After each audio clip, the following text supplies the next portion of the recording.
దేవునికి మహిమ కలుగు గాక. దేవుడి మహాకృపను బట్టి దేవుడు ఈ దినాన శుక్రవారం దినాన మిమ్మల్ని దేవుని ఆరాధించడానికి మనలందరినీ కూడా తీసుకుని వచ్చింది. మన దేవుని ఆరాధించి మహిమపరచడానికి నిత్య జీవములకు నిర్ణయించిన భార్య ఎవరు అని చెప్పి దేవుడు మనతో అడుగుతున్నారు. నిత్య జీవానికి నిర్ణయించబడిన వారు ఎవరు అనే విషయాలు దేవుడు మనతో మాట్లాడుతుండగా ఆత్మతోనూ సత్యంతో ఆరాధిద్దాము. దేవుడు మహిమను పొందుకొని అనేక మందికి ఈ శుభవార్తలు చాటి చెప్తాం. దేవునికి మహిమ కలుగును గాక.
కలుగుగాక. దేవుని ఎల్లప్పుడూ కూడా కీర్తించి కనపరిచి మన హృదయాలను దేవునికి అర్పించి, మరి దేవుడు అంధకార లోయలో దేవుడు తోడుగా ఉండి నడిపించి తన మార్గంలో తన తండ్రి చిత్తాన్ని మన పట్ల నెరవేర్చడానికి మన హృదయాలను దేవునికి సమర్పించుకొని నిత్యము స్తుతిద్దాము, దేవుణ్ణి ఆరాధిద్దాము. మరి దేవుని వాక్యం ద్వారా దేవుడు మనతో మాట్లాడుతుండగా ఆయన ఏం చెప్తున్నారో అవి రాసుకొని మనము తండ్రి చిత్తాన్ని నెరవేర్చి వారి నిత్య జీవానికి నిర్ణయింపబడిన వారందరూ కూడా ఇటువంటి మాటలు విశ్వసిస్తారు. మిగిలిన వాళ్ళు విశ్వసించారు, వాళ్ళకి అర్థం కాదు. కాబట్టి మంచి నేల మీద పడిన విత్తనాలు నూరంతలుగా ఫలిస్తాయి. అట్టి కృప దేవుడు మనకు అనుగ్రహించును గాక.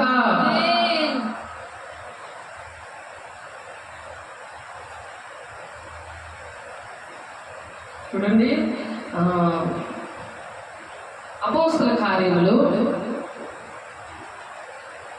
13వ అధ్యాయము 48వ వచనంలో దేవుడు పౌలు గారిని పిలుచుకున్నారు. పిలుపుకు తగినట్లుగా జీవిస్తున్న బిడ్డలని నిత్య జీవనకు నిర్ణయించబడ్డారు అని చెప్పి వారందరికీ కూడా విశ్వాసముతో నింపబడ్డారు. విశ్వాసము ఎలా వస్తుందంటే, దేవుని అభిషేకము ఎవరైతే పొందుకుంటారో పరిశుద్ధంగా మరి వాళ్ళ జీవితాలు నిర్ణయించబడతాయో, పరిశుద్ధంగా వాళ్ళు ఉంటారో, దేవుని మాటలు విని ఆయన ఆజ్ఞలు గైకొని ఆయనకి ఇష్టంగా ఎవరైతే నడుస్తారో, మరి శరీరము ఆత్మ రెండు కూడా ఎవరైతే పరిశుద్ధంగా ఉంచుకుంటారో వాళ్ళకి పరిశుద్ధాత్మ దేవుడు వాళ్ళని ఆదరిస్తారు. పరిశుద్ధాత్మ దేవుడు వాళ్ళు నడిపిస్తారు. పరిశుద్ధాత్మ దేవుడు వల్లనే వాళ్ళు బ్రతుకుతారు. నేను పేదోళ్ళమి, మేమేమి చేయలేమంటే మన హృదయాలను ఆయనకి అర్పించాలి. ఆ హృదయాన్ని అర్పించినప్పుడు ఆయనే పోషకుడిగా, నాయకుడిగా, బోధకుడిగా, యజమానుడిగా ఉండి ఆయన దాగు చోటుగా ఆయన మనకి ఉంటాడనమాట. దేవునికి మహిమ కలుగును గాక. మనకు అనేకమైన వాగ్దానాలు ఉన్నాయి ప్రియులారా అంటున్నాడు పౌలు గారు. అందుకే మనకు అనేకమైన వాగ్దానాలు, ఈ వాగ్దానాలు ఉన్నవి కనుక దేవుని భయముతో, ఒక భయము భక్తి అనేది దేవుని పిల్లలకి ఉండాలి.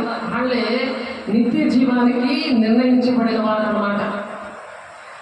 వాళ్ళు ఎలా ఉంటారు? భయముతో పరిశుద్ధతను సంపూర్తి చేసుకుంటారు. సగం లోకము, సగం దేవుడు, సగము మరి వాళ్ళ చూపుల్లో ఏంటంటే ఎలా ఉంటుందంటే, వ్యభిచారాల ఈ లోక స్నేహము దేవుడితో వైరమని ఎదుగురా మీరు దేవుడికి శత్రువులు అంటున్నారు. లోక స్నేహం ఎక్కువగా ఉన్నవాళ్ళు అటువంటి చూపులను చూస్తూ ఉంటారు, అటువంటి నడక నడుస్తుంటారు, అబద్ధం ఆడతారు, మోసం చేస్తారు. అన్ని సైతం గుణాలు వాళ్ళలో ఏలుబడి చేస్తూ ఉంటాయి. అది గమనించుకోవాలి. అది గమనించుకొని మనం ఏంటంటే భయం రావాలన్నమాట. అమ్మో, ఇది సాధారణ లక్షణాలు, ఇది దేవుడి లక్షణాలు కాదు. దేవుడు అబద్ధం ఆడాడు. అబద్ధం ఎవరాడతారు? అబద్ధములకు జనకుడు సాతానుడు. అబద్ధము ఆ సాతానుడు అంటే దేవుడు వాళ్ళకి శిరస్సుగా ఉండడు, సాతానుడే వాళ్ళకి శిరస్సుగా ఉంటాడు. అది గమనించుకోవాలి. వాళ్ళకి భయం ఉండదు. భయముతో పరిశుద్ధతను సంపూర్తి చేసుకోవచ్చు. శరీరమునకు ఆత్మకు కలిగిన సమస్త కల్మషము నుండి మనలను పవిత్రులుగా చేసుకుందాము అని చెప్తాడు పౌలు గారు. ప్రియులారా, దేవుడికి ప్రియులుగా ఉంటారు, మనుషులకి ప్రియులుగా ఉంటారు. కానీ అంతరంగము ఎలా ఉంటుందంటే అగాధమైన లోయలా ఉంటుంది. నరకం అన్నమాట. నరకం ఎక్కడ ఉండదు. ఆ హృదయమే అగాధమైన లోయ. హృదయమే అగాధమైన లోయరా, మానవులను మలచి చుక్కానిరా. అది మంచి చెడుల మిళితలతో ఉంటుంది అన్నమాట. అగాధమైన లోయ. ఆ హృదయాన్ని ఏం చేయాలంటే దేవునికి అర్పించాలి. ఆ హృదయము దేవునికి ఇవ్వమంటున్నాడు. ఇచ్చినప్పుడు భయముతో ఉంటారు. పరిశుద్ధతను సంపూర్తి చేసుకుంటారు. శరీరానికి ఆత్మకు కలిగిన సమస్త కల్మషం నుండి పవిత్రులుగా అయిన వాళ్ళకి పరిశుద్ధాత్మ దేవుడు వస్తారు. పరిశుద్ధాత్మను పొందుకుంటేనే పరిశుద్ధ పట్టణానికి వెళ్ళగలరు. అదే నిత్య జీవం. నిత్య జీవనకు నిర్ణయించిన వారిని వారు విశ్వసిస్తారు. ఎప్పుడైతే నిత్య జీవం అనేది దేవుడు ఎప్పుడు నిర్ణయిస్తాడంటే, ఆత్మ లేనివాడు నావాడు కాదు అనేసి కన్ఫామ్గా చెప్పాడు. రోమ 8:9 ఒకసారి చూడండి. రోమ 8:9 చాలాసార్లు మీకు చెప్పడం జరిగింది. ఇంట్లో వాళ్ళు నువ్వు నా మనిషి కాదు, నువ్వు వెళ్ళిపో, ఇంట్లో ఉండద్దు అనేసి తలుపు వేసేసి నీ బ్యాగ్ బయటకు విసిరేస్తే నేను ఎలా ఉంటుంది? చాలా ఆనందపడతావా? గెంతులు వేసుకుని తగిలితే పారిపోతావా?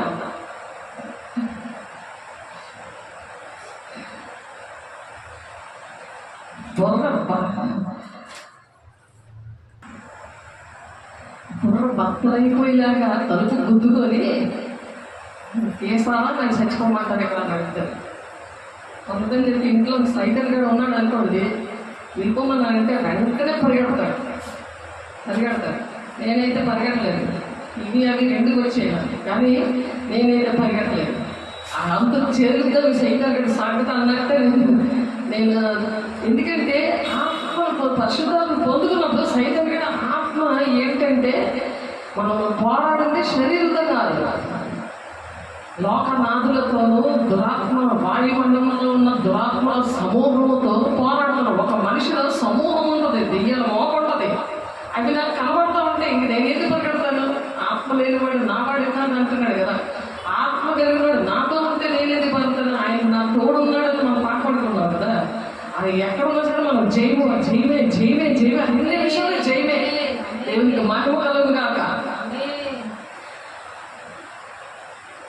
కానీ నావాడు కాదు, ఆత్మ లేనివాడు నావాడు కాదు అని అంటే సిగ్గు లేకుండా ఉంటున్నారు. యేసయ్యతో సిగ్గేయట్లేదు. అమ్మో, నిత్య జీవానికి నిర్ణయించిన వారు విశ్వసిస్తారు. విశ్వాసం అంటే ఏంటంటే, అది మనం చూడకపోయినా నమ్మేదన్నమాట. మనం పుట్టినప్పుడు మనం అమ్మ నాన్నని చూడలేము కదా. మీరు మా అమ్మ మా నాన్న నిజమేనా అని అడిగినప్పుడే ఏదో నమ్మకే తగ్గిపోతుంది. తగ్గుతుందా లేదా?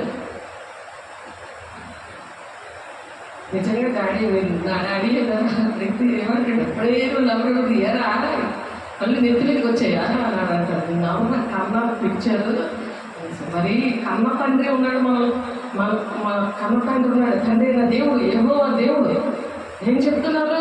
ఆత్మ లేనివాడు నావాడు కాదంటే మరి అసలు సిగ్గేమి కాదు, భయం కానీ ఏదీ లేదు. ఎందుకంటే నిత్య జీవన వారసులు కాదు. విశ్వాసం లేదు. చచ్చిపోతే ఏదవుతుందో తర్వాత చూసుకున్నాంలే. గాలి అయిపోతారు, ధూళైపోతారు, తుమ్మైపోతారు, దెయ్యమైపోతారు. అది ఎందుకులే, ఉన్నప్పుడే ఎంజాయ్ చేసేద్దాము అనుకుంటున్నాను. కానీ నిత్య నరకం అనేది అది ఖచ్చితంగా ఉంటుంది. ఏర్పాటులో దేవుడు ఏర్పాటులో ఉన్నవాళ్ళు అది చాలా ఇష్టంగా దేవుడి మాట వింటూ ఉంటారు. ఒక భారము కన్నీరు వాళ్ళలో వస్తుంది. ఒక కృతజ్ఞత పూర్వకంగా దేవుడిని ఆరాధిస్తారు. ఈ భాగ్యం ఎవరికి ఎంత డబ్బిస్తే దొరుకుతుంది. దేవా నీ రుణం మేము ఎలా తీర్చుకోవాలయ్యా అని కింద మీద పడి ఎవరికి మేము రక్షిద్దామా, ఎవరిని ప్రేమించి వాళ్ళకి ఏ మాటలతో చెప్పి వాళ్ళతో కలిసిపోయి అది ఎటువంటి వాళ్ళైనా సరే వాళ్ళతో ఫ్రెండ్షిప్, అది ఎటువంటి వాళ్ళైనా అనవసరం. కానీ ఫ్రెండ్షిప్, వాళ్ళతో స్నేహము, వాళ్ళ ప్రియులుగా ప్రేమించడము, అది దేవుని లక్షణాలు. దేవునికి మహిమ కలుగును గాక. అన్ని జనులు మాట విన్నారండి. మాటలన్నీ ఎవరు వింటున్నారు? అన్ని జనులు మాట విన్నారు. ఎందుకంటే నా పిలుపు దర్శనం ఏంటంటే, అన్ని జనులకు వెలుగుగా ఉంచున్నాను. అది నా పిలుపు దర్శనం. అన్ని జనులకు నీకు వెలుగుగా నిలిచాను. అందరూ అదే ఆడతారు. నాకు ఎక్కడికి వెళ్ళినా సరే నీలో చాలా ప్రకాశంగా వెలుగు ఉందంటారు. జాంకాయలు కొనుక్కున్న వాడు అదే మాట అంటాడు. కూరగాయలు కొనుక్కున్న వాళ్ళు ఏదైనా సరే పాస్టర్ గారు అని చెప్పి అవి ఇస్తారు. అవి ఇష్టంగా ఇస్తారు, డబ్బులు తీసుకోకుండా. కొంతమంది ఆ వెలుగుని చూసే వాళ్ళు కొంతమంది, వాళ్ళ మాటలు చూసిన వాళ్ళు, ఆ మాటలు గ్రహించిన వాళ్ళు ఏంటంటే వాళ్ళు దేవుని వాక్యము వాళ్ళు మహిమపరిచి, దేవుని వాక్యం కదా మనం చెప్తాము, దేవుని మాటలు కొన్ని చెప్తున్నప్పుడు ఇంకా వెలుగు కనబడతా ఉంటుంది ముఖంలో. దేవుడు ఆ మనిషిలో వెలుగు అంటే ఆ వాక్యము చెప్తున్నప్పుడు దేవుడు వస్తాడు కదా, మన సొంత మనకు కాదు కదా. ఎందుకు ఆ వెలుగు వస్తుందంటే పరిశుద్ధాత్మ దేవుడు మనలో ఉన్నప్పుడు ఆ మాటలు ఆ దేవుడే నిలబడి మాట్లాడుతూ ఉంటాడు కదా. మార్కు 16 ఇర్మియా 17:16 ఉన్నది, మత్తయి 10:20 ఉంటుంది ఆ మాట. లూకాసు 12:12 వచనంలో కూడా ఉంటుంది మాట. దేవుడు వాళ్ళలో ఉండి మాట్లాడుతూ ఉంటారు అన్నమాట. పరిశుద్ధాత్మ పొందుకున్నప్పుడు వాళ్ళని దేవుడు ఏంటంటున్నారంటే ఇక్కడ పౌలు గారి విషయంలో ఏమైనా నీ బూది గంతముల వరకు రక్షణార్థంగా ఉండినట్లు, బూది గంతముల వరకు అక్కడ ఒక్కడే కాదు, నువ్వు ఎక్కడికి వెళ్ళినా బూది గంతముల వరకు రక్షణార్థముగా అంటే నువ్వు ఎవరినో నీ ద్వారా రోగులు స్వస్థపరచబడతారు, చనిపోయిన వాళ్ళు లెగిస్తారు. దేవుడు ఇచ్చాడు ఆ వాగ్దానం. దెయ్యాలు వెలగొడతాము, దేవుడు గుణాలు అవి. అందుకే దేవుడు నిలబడతాడు అల్లో, దేవుడు అందుకే వాళ్ళలోకి వస్తాడు. నేను క్రీస్తుని పోలు నడుస్తున్నాను, నేను నన్ను పోలు నడవండి అని ఛాలెంజ్గా మనం నడవాలి. దేవుడు అందుకు 3.5 సంవత్సరాలు మనతో ఉండడానికి, మానవాళి రక్షణ కోసము మరి ఆయన ప్రాణం పెట్టడానికి కావాలనే ఆ ప్రేమ చూడండి. ఎవరైనా ప్రాణం పెట్టేస్తారా? ప్రాణాన్ని మనం చేసిన తప్పులకి నేను భరిస్తానే బాబు నువ్వు పక్కకెళ్ళు అని ఎవరైనా అంటారా? నేను ఉన్నాను కదా, నీకెందుకు, నీ పాపాలన్నీ నాకు ఇచ్చేయి. ఇప్పుడు ఎలా తయారై చేశా, నీ డబ్బులు నేను నాకు ఇచ్చేయి అలాగే అంటున్నారు జనాలు. దేవునికి మహిమ కలుగును గాక. ఏమంటారు? నీ డబ్బులు నాకు ఇచ్చేయి అంటారు. దేవుడు ఏంటంటున్నారు? నీ పాపాలన్నీ నాకు ఇచ్చేయి, నీ శాపం అంతా నాకు ఇవ్వు, నీ బాధలన్నీ నాకు ఇవ్వు, సమస్త భారాలు మోయించిన వల్ల నా ఎదుగు రండి, నేను మీకు విశ్రాంతి కలిగి చేస్తాను. ఎందుకో అన్ని భారాలు మోసుకొని పిచ్చిదాళ్ళకి అలా తిరుగుతున్నాం, పిచ్చోళ్ళకి రా నా దగ్గరికి రా అని. ఆయన ఆ ప్రేమ చూసారా? ఎవరి దగ్గర నా ప్రేమ ఉందా? అటువంటి వారినంట దేవుడు అన్యజనులకి వెలుగుగా చేస్తాడంట. అటువంటి మనసు ఉన్నాడు. ఎందుకు అంత బాధపడుతున్నా? ఇలా విను, ఇలా మాటలు దేవుడు ఈ మాటలు చెప్పారు. ఈ భూలాదంలో వచ్చాడు ఆయన ఇవన్నీ నేర్పించాడు నాకు అని నమ్మాలి. చూసి నమ్మువారి కంటే చూడక నమ్మువారు ధన్యులు అంటున్నాడు ఆయన. చాలా నమ్మేస్తావు కానీ ఇదేందుకు నమ్మట్లేదు? దేవుడి విషయాలు నువ్వు నిత్య రాజ్యానికి వెళ్ళాలి, నిత్యము దేవునితో యోగాలు ఉండాలి. ఆ విషయం నమ్మకుండా నువ్వు ఏవైతే అబద్ధాలు ఆడావో, ఏవైతే మోసం మాట్లాడావో ఇవన్నీ ఒప్పుకుంటే ఒక స్త్రీని నువ్వు మోహపు చూపుతో చూస్తే నువ్వు వాళ్ళతో విభజించినట్టు అన్నారు. నీ కళ్ళు, నీ మాటలు, నీ చూపులు ఎలా ఉంటున్నాయి? ఇవన్నీ ఒప్పుకుంటే దేవుడు నీలోకి వస్తాడు. దేవునికి మహిమ కలుగును గాక. ఎందుకంటే ఆ ఒప్పుకున్నావు దెయ్యము దడేలు వెళ్ళిపోతుంది నా ఒంట్లోకి. దేవుడు ఇష్టపడి నా పెట్టడానికి వల్ల వస్తాడు లోపలికి. అప్పుడు నువ్వు చేసినంతా కూడా దేవుడికి ఇష్టం అవుతుంది. అది ఏంటో తెలుసా? 1000 తరాలకు దీవెన. అది నిర్గమకాండం 20:3 ఉంది ఆ మాట. నన్ను ప్రేమించి నా ఆజ్ఞలు గైకొన్న వారిని నేను 1000 తరాల వరకు దీవిస్తాను. ఆయన దీవిస్తానంటున్నాడు. నువ్వు కోరుడు గోధులో పడిపోతాను, నాకు ఆశీర్వాదాలు వద్దు, నాకు శాపం కావాలి అని నువ్వు ఇష్టంగా నువ్వు చేస్తా ఉంటే చచ్చిపోతే ఏదవుతావో నువ్వు అర్థం చేసుకోకపోతే యుగాలు దేవుడితో ఉండడానికి ఆయన పరిశుద్ధ పట్టణంలో ఆయనతో మనం ఉండడానికి దేవుడు ఎన్ని ఏర్పాట్లు చేశాడు, ఎన్ని బహుమానాలు పెట్టాడు. అది దేవుని యొక్క మాటలు మనం అనేక మందికి చెప్తున్నప్పుడు జీవకీర్తిని ఇస్తాడు ఆయన. రారాజు బిడ్డలుగా భూలోకంలో పెంచుతాడు, పరలోకంలో కూడా దేవుని బిడ్డగా బ్రతుకుతావు. ఎన్ని కోట్లు నువ్వు ఇచ్చినా సరే ఆ స్థానాన్ని సంపాదించుకోలేము. మనము ఇహలోకంలో మనం ఎంత చక్కగా ఉండాలి, ఎంత మంచి పరిస్థితుల్లో దేవుడు ఎంత స్వాతంత్రం ఇచ్చాడు. దేవుడు ఆత్మ పొందుకున్నానికి స్వాతంత్రం ఇస్తాడు. ఆయన నడిపిస్తాడు. ఆయన ఫ్రీగా బంధకంలా పెట్టడు. ఆయన మనుషులైతే నువ్వు అక్కడికి వెళ్ళకు, ఇక్కడికి వెళ్ళకు, ఈ డ్రెస్ వేసుకోకు, అలా ఉండకు, ఎలా ఉండకు అక్కడ. కానీ పరిశుద్ధాత్మ దేవుడు మీ మీదకి వస్తే ఆయన శక్తివంతులు అవుతాం. మనం శక్తి ఉంటుంది, దానికి శక్తితో నింపబడతారు. మూడు గంటలకు సాక్షిగా ఉంటారు. ఎన్ని చేసినా నాకు దేవుడు ఏడ్ చేశాడని కుసూరుని ఏడ్చుకొని ఉండదు. ఒక విశ్వాసంతో బ్రతుకుతావు. నా దేవుడు ఇన్ని చేసిన దేవుడు ఇది కూడా నాకు చేసి పెడతాడు. నేను నాకేటి కావాలో ఆయనకు తెలుసు. నాకు అంటే దేవుడు నాకు చేసి పెడతాడు ఇవన్నీ అందులో ఒక విశ్వాసంతో ఉండగలను. దేవుడు ఆ నిరీక్షణ కలిగి ఉండడానికి పరిశుద్ధాత్మను పొందుకున్నాక ఆత్మీయ ఫలము గలతీ 5:22 ఉంది. ఆ ఫలముకి 9 తొనలు ఉన్నాయి. అది ప్రేమ, సంతోషం, సమాధానం, దీర్ఘశాంతమ, ఆశా, నిగ్రహం, అలాగా 9 ఉన్నాయి. ఆ 9 పదాల్లో విశ్వాసం ఒకటి. ఫలములో ఒక తొన విశ్వాసం. అలాగే కృపావరాలు ఉన్నాయి. అపోస్తలుల కార్యం 2:12 ఉంటాయి. ఆ కృపావరాలు ఉన్నాయి. ఆ కృపావరాల్లో విశ్వాసము ఒకటి, అదొక వరము. ఇదొక ఫలములో ఒక తొన. ఇదేమో విశ్వాసం అనేది వరము.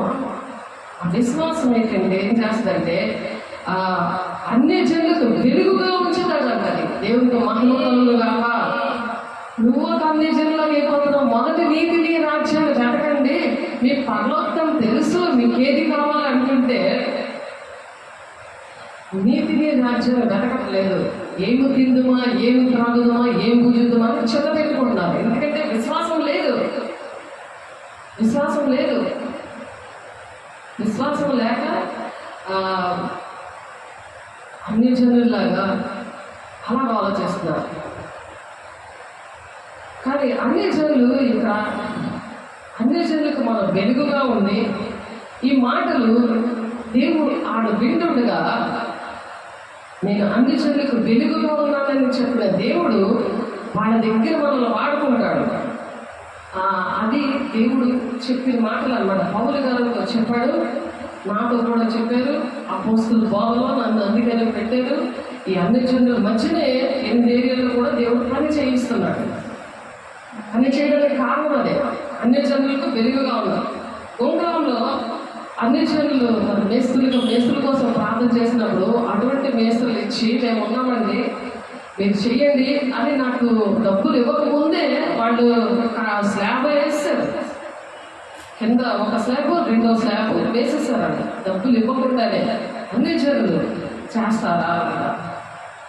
మన వెలుగు అన్ని జనులు ఎలా ఉంటారంటే చూడండి, ఎలాగైనా నీవు భూదిగంతముల వరకు రక్షణార్థంగా ఉండేటట్లు నిన్ను అన్ని జనులకు వెలుగుగా ఉంచున్నాను అని ప్రభు మనకు ఆజ్ఞాపించింది. అన్ని జనులు ఆ మాట విని సంతోషించి ఆ మాట విన్నారంట. నన్ను ఇలాగా మీకోసం వెలుగుగా నన్ను మీ గ్రామానికి తీసుకొచ్చాను. తాగుబోతులు, వ్యభిచారులు, మరి ఆడలేటి, మొగలేటి చాలా పని తెగించి ఉన్న ఏరియాలు అడ్డాలు ఉంటాయి. ఇక్కడ తాగుబోతు అడ్డాలు అన్నీ కూడా ఉంటాయి. అక్కడ 3-4 ఉంటాయి. ఇక్కడ జంగుడులో చాలా క్లియర్ అయిపోయింది.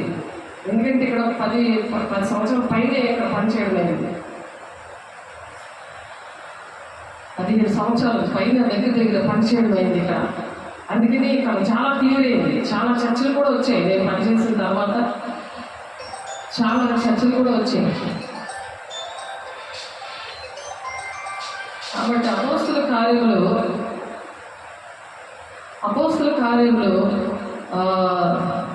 2వ అధ్యాయము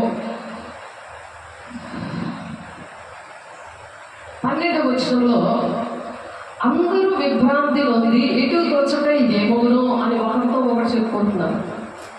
ఏంటది? భాషలతో మాట్లాడతాం అన్నమాట. భాషలతో మాట్లాడుతున్నప్పుడు డైరెక్ట్గా మనం దేవునితో మాట్లాడుతున్నప్పుడు ఈ వెలుగు వస్తుంది.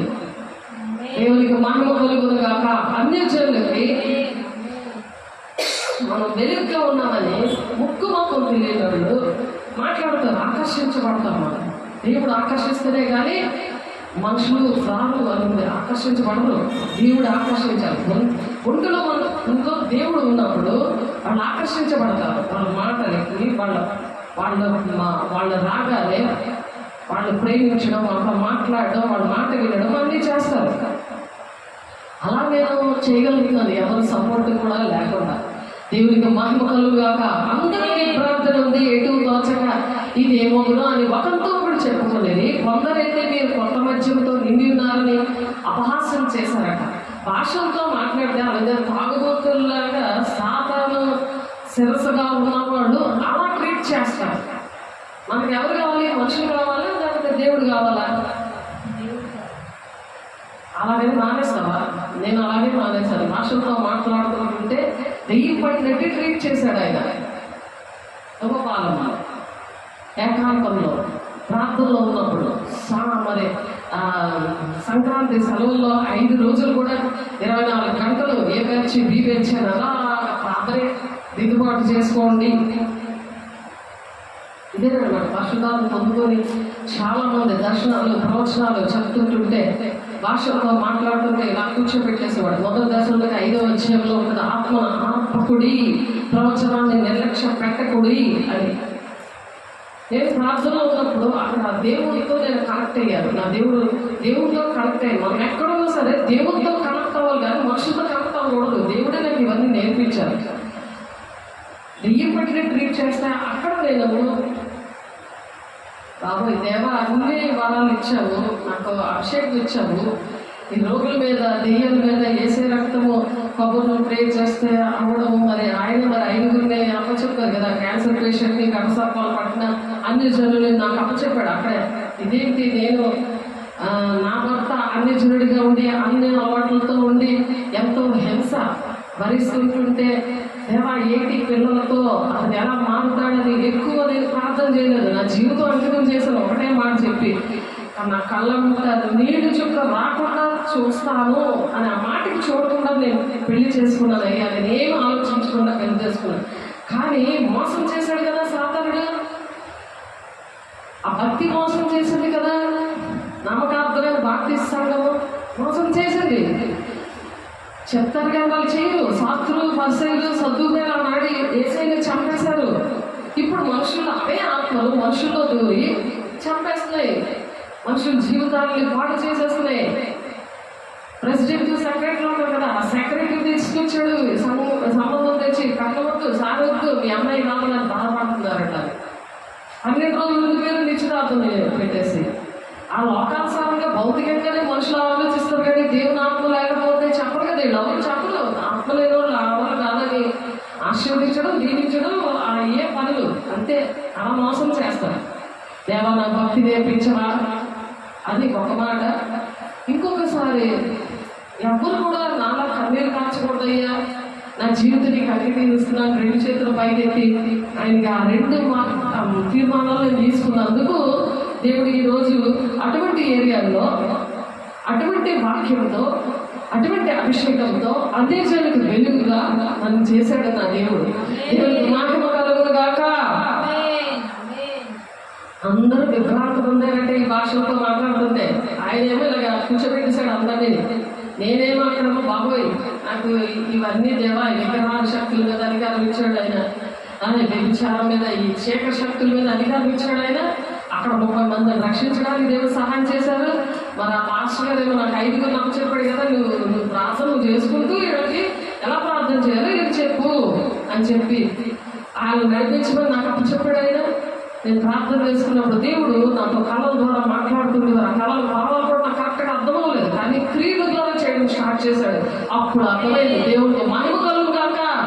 మనుషులు అన్యాయస్తులు కానీ మనుషులు నమ్ముడు కంటే రాజులు నమ్ముడు కంటే యెహోవాను ఆశ్రయించడం మేలని అందుకే అన్నారు దేవుడు. కీర్తన 32:8 ఫస్ట్ మాట్లాడారు, నీ మీద దృష్టి ఉంచుతాను, నీకు ఆలోచన చెప్తాను, నీకు నడవలసిస్తాను, నేను బోధిస్తాను అంటే అబ్బో నీకే అన్నాడు ఆ మనిషి.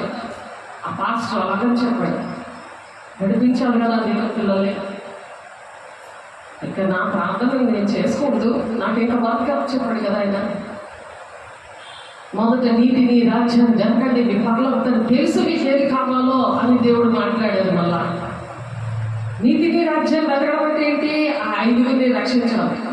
5గురినే కాకుండా కాకుండా ఇంకొక 30 మంది నేను స్తుతి ఆరాధనలో నడిపించడము, వాళ్ళ ఉదయమే 5 గంటల ప్రార్థన, మరి అన్నీ కూడా నన్ను దేవుడు వాడుకున్నారు.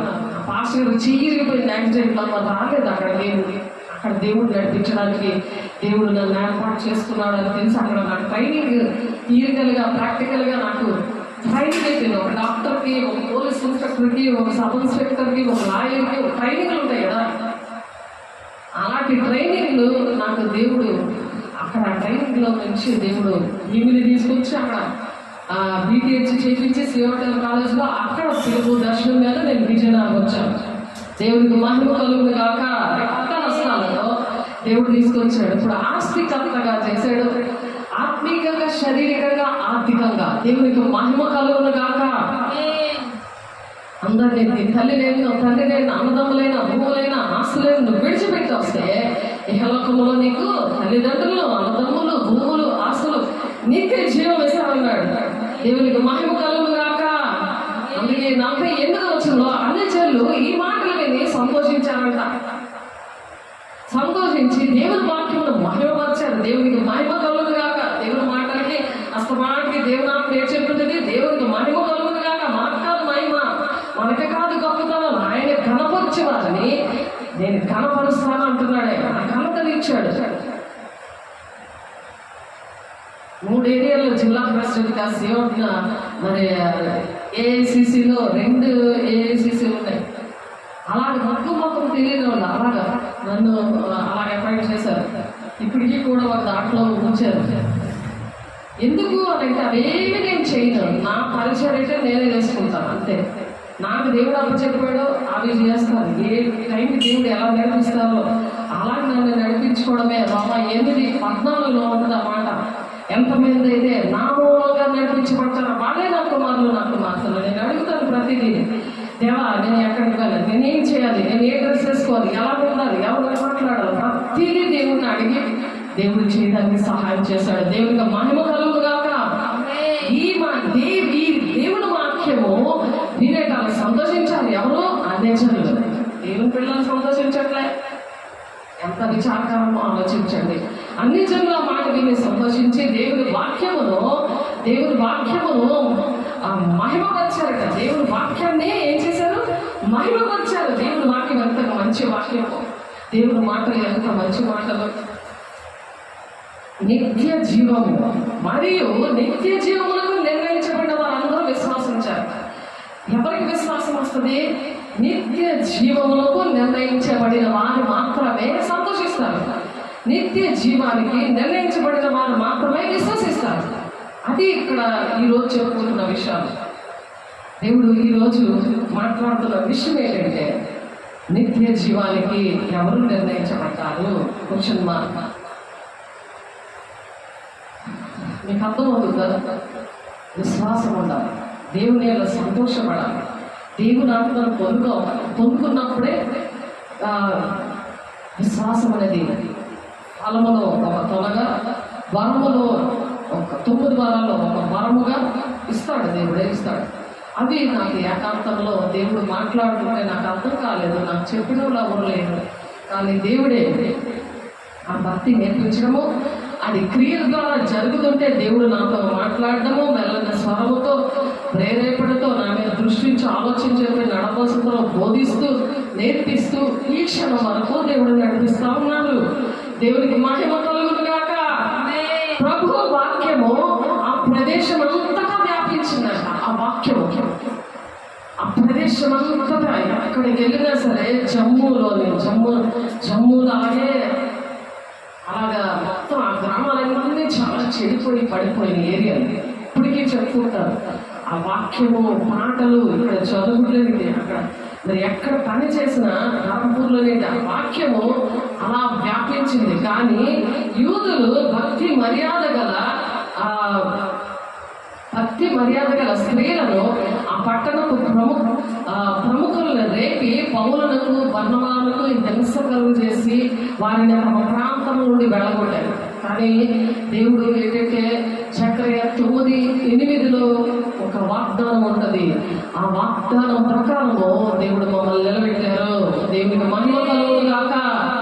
ఆ వాగ్దానం ఇచ్చారు. ఇర్మియా 17:16 ఆ వాగ్దానం ఇచ్చారు. దాన్ని బట్టి నిలబెట్టారు. అందుకని కొందరైతే మీరు కొత్త మద్యంతో నిండి ఉన్నారని అపహాస్యం చేశారు. భాషలతో మాట్లాడితే అపహాస్యం చేసిన వాళ్ళు అపోస్తల బోధలో 2000 సంవత్సరాల క్రితము జరిగిన విషయము ఇప్పుడు కూడా జరుగుతుంది. అపహాస్యం చేస్తారు. భాషలతో మాట్లాడితే ఆ భాషలకి అర్థాలు చెప్పండి, ఆ భాషతో ఆ భాషలోని మెసేజ్ చెప్పండి, మాతో మాట్లాడండి అని అంటారు. అపహాస్యం. కానీ ఇక్కడ మీరు వాక్యము చదవట్లేదు, వాక్యం చూడట్లేదు. ఇక్కడ వాక్యం చూడండి. అయితే పేతురు ఆ పదనోకంతో కూడా లేచి నిలిచి బిగ్గరగా వారితో ఇట్లనేను. పేతురు లేచి మాట్లాడుతున్నాడు, బిగ్గరగా చెప్తున్నాడు. పేతురు ఒక్కడే శిష్యుల్లో లేచారు. 120 మందిలో 500 మందిని దేవుడు ఇన్వైట్ చేస్తే 120 మంది వచ్చారు. అది కూడా 10 రోజులు ఉపవాసం ఉండి ఆ మేడగదిలో దేవుని ఆత్మను పొందుకోవడానికి ఆ దేవుడు ఏం చెప్పారంటే అపోస్తలుల 1వ అధ్యాయం 4వ వచనంలో ఏం చెప్పారు? ఆయన వారిని కలుసుకొని ఇలాగా ఆజ్ఞాపించాను, మీరు యెరూషలేము నుండి వెళ్ళక నా వల్ల మిగిలిన తండ్రి యొక్క వాగ్దానం కొరకు కనిపెట్టండి. కనిపెట్టమన్నారు. కనిపెట్టమంటే వీళ్ళు ఇక్కడ మేడగదిలోని ఇక్కడ కనిపెడుతున్నారు. ఎవరైనా బట్టి కనిపెడుతున్నారా? ఎవరైనా ఒక రోజు ఉపవాసం ఉంటున్నారా? పరిశుద్ధాన్ని పొందుకున్నాక నేను దేవుడి పని చేయాలని. పరిశుద్ధాన్ని పొందుకున్నాక దేవుడు మాటలు దేవుడే నేర్పిస్తాడు. ఆ మాటలు నోట్లో పెట్టేది దేవుడే. ఆయన మాత్రమే నడిపిస్తాడు. పాటేది వాక్యమేది మన ప్రతి విషయంలో ఆయనే నడిపిస్తాడు. దేవుని బిడ్డ ఒకసారి ఆలోచించు, ఎవరు నడిపిస్తారు నిన్ను, ఎవరు నడిపిస్తున్నారు నన్ను అని దేవుడిని అడుగు. దేవుడిని అడిగితే నీకు చూపిస్తారు. నీ ఒంట్లో ఏటున్నాయో అన్ని చూపిస్తారు. చాలా మందికి చూపించారు. మాకు కనబడుతూ ఉంటాయి. ఎన్నో సాక్ష్యాలు ఉన్నాయి. బయటకు వచ్చి మాట్లాడుతూ ఉంటాయి. ఫ్రెండ్లా మాట్లాడతాయి సైతాన్లన్నీ కూడా. ఫ్రెండ్లా ఒక స్నేహితుల్లో మాట్లాడతాయి. ఎలా వెళ్ళిపోతావు నువ్వు అని అంటే అది కూడా వాళ్ళే చెప్తారు. అవి చెప్తాయి. ఎందుకంటే దేవుడు పిల్లల విషయంలో దెయ్యాన్ని తెలిస్తే దేవుడికి తెలుస్తుంది, ఇంకెవరికి తెలియదు. అందుకే దేవుడు ఆత్మ పొందుకుంటే దెయ్యాలు రెండలా మాట్లాడతాయి. అలాగే ఆ దెయ్యాలకే భయపడిపోరు. ఎందుకంటే ముందు దేవుడి పిల్లలే వాళ్ళు. లూసిఫర్ మరి దేవుడి పిల్లలే కదా, అక్కడికి అన్నీ తెలుసు కదా. ఆ పాతగా జీవితంలో దేవుడి పిల్లలాగే ఉండేవారు. ఇప్పుడు దెయ్య పిల్లలాగా మారేది అహంకారంతో. దేవునికి చెప్పవలసిన మహిమ ఎవరైతే కోరుకుంటారో వాళ్ళు కూడా అలాంటి పరిస్థితుల్లో ఉండి ఈ దినాల్లో దేవుని ఆత్మను పొందుకోకుండా దేవుడి పనులు అన్నీ చేస్తున్నారు. అందుకే అక్రమం చేయాలన్నారు. పొండి అంటున్నాడు, నీ నామం దేవుడి నామాన్ని యూజ్ చేసుకుంటున్నారు, వాడుకుంటున్నారు, దేవుడి పేరుని వాడుకుంటున్నారు. నేను పలానా తాలూకా నేను వెళ్ళి ఏదైనా తెచ్చేసుకున్నావు అనుకో, ఏ దుకాణంకి వెళ్ళి మా అమ్మ పలానా పేరు అదే మా అమ్మ ఇది ఇమ్మంది ఇక్కడ ఖాతా పెట్టింది కదా అని చెప్పి నువ్వు తీసుకెళ్ళిపోతే ఎవరి ఖాతాలో పడతాయి? అమ్మ ఖాతాలో పడుతుంది కదా. అలాగే యేసయ్య పేరు చెప్పుకొని దెయ్యాలు వెళ్ళగొంటున్నారు. అది మొత్తం 7వ అధ్యాయంలో ఉంటుంది ఆ మాట. 21 నుంచి 23, 24, 25 ఆ వచనాలు. నేను నీ నామంలో దెయ్యం వెళ్ళగొట్టలేదా? అద్భుత కార్యాలు చేయలేదా? నేను ప్రవచించలేదా? మీరు అక్కడ ఏమైనా పెట్టుకోవచ్చు. మీరు ఏమేమి చేశారు? అక్రమం చేయవాలన్నా పొండి మీరు ఎవరో నాకు తెలియదు అంటున్నాడు. నమ్మువారి సూచక్రియలు చేస్తామంటాడు. ఆయన నమ్మినప్పుడు మార్కు 16:17లో రోగులు చేతులు ఇచ్చే వాళ్ళు స్వస్థతలు పొందుకుంటారు, దెయ్యాలు వెళ్ళగొడతారు, విషకరమైనది ఏది తాగిన వారికి ఏమి హామీ చేయదని ఉంది అక్కడ వాక్యం. పాములు ఎత్తు పెట్టుకుంటారు అని ఉంది వాక్యం. అక్కడ నమ్మాలి దేవుణ్ణి, దాన్ని విశ్వాసం అంటారు. వాళ్ళని ఇంగ్లీష్లో పెట్టారు. చూడండి అపోస్తలుల కార్యము 13వ అధ్యాయము 48వ వచనం. అపోస్తలుల కార్యం 13వ అధ్యాయము 48వ వచనం ఉన్నది. ఎవరు దేవుని రాజ్యాన్ని నిత్య జీవాన్ని పొందుకుంటారు? అది మనం నేర్చుకున్నాం. ఎవరు నిత్య జీవాన్ని పొందుకుంటారు? 48వ వచనంలో ఉందన్నమాట.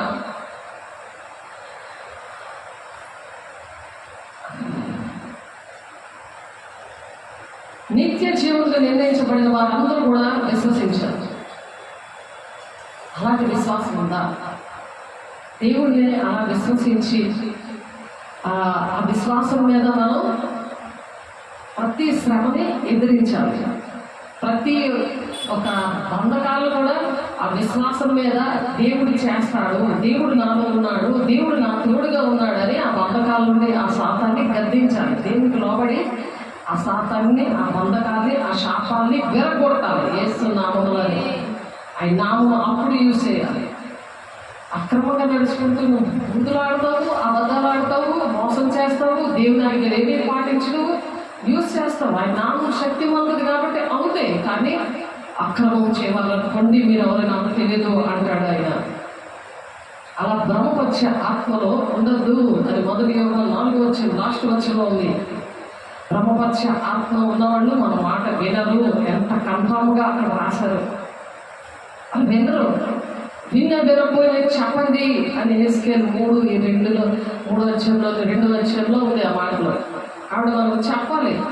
గోధుమలు ఎందుకు ఆ పురుగులు తీయద్దన్నాడంటే వెయిట్ చేస్తున్నాడు దేవుడు.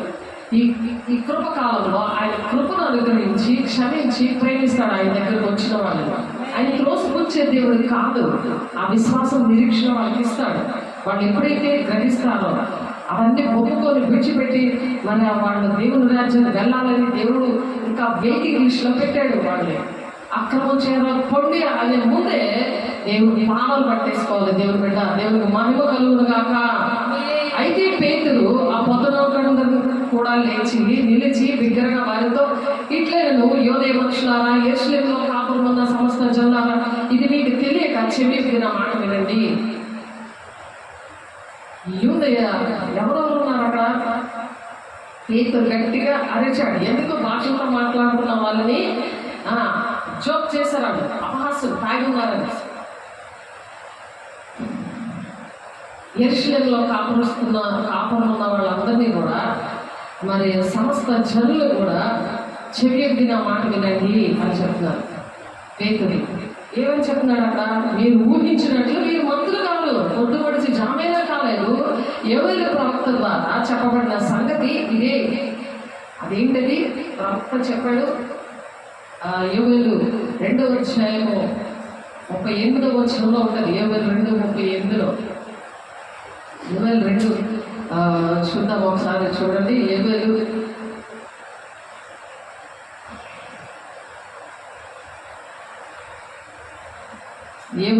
చూడండి. మీరు ప్రవచనము, ఆ ప్రవచనాలు నెరవేర్పు జరుగుతున్నాయి. ఇప్పుడు అంచె దినాల్లో అందరి మీద ఆత్మను కుమ్మరిస్తానని మరి దేవుడు చెప్పారు కదా.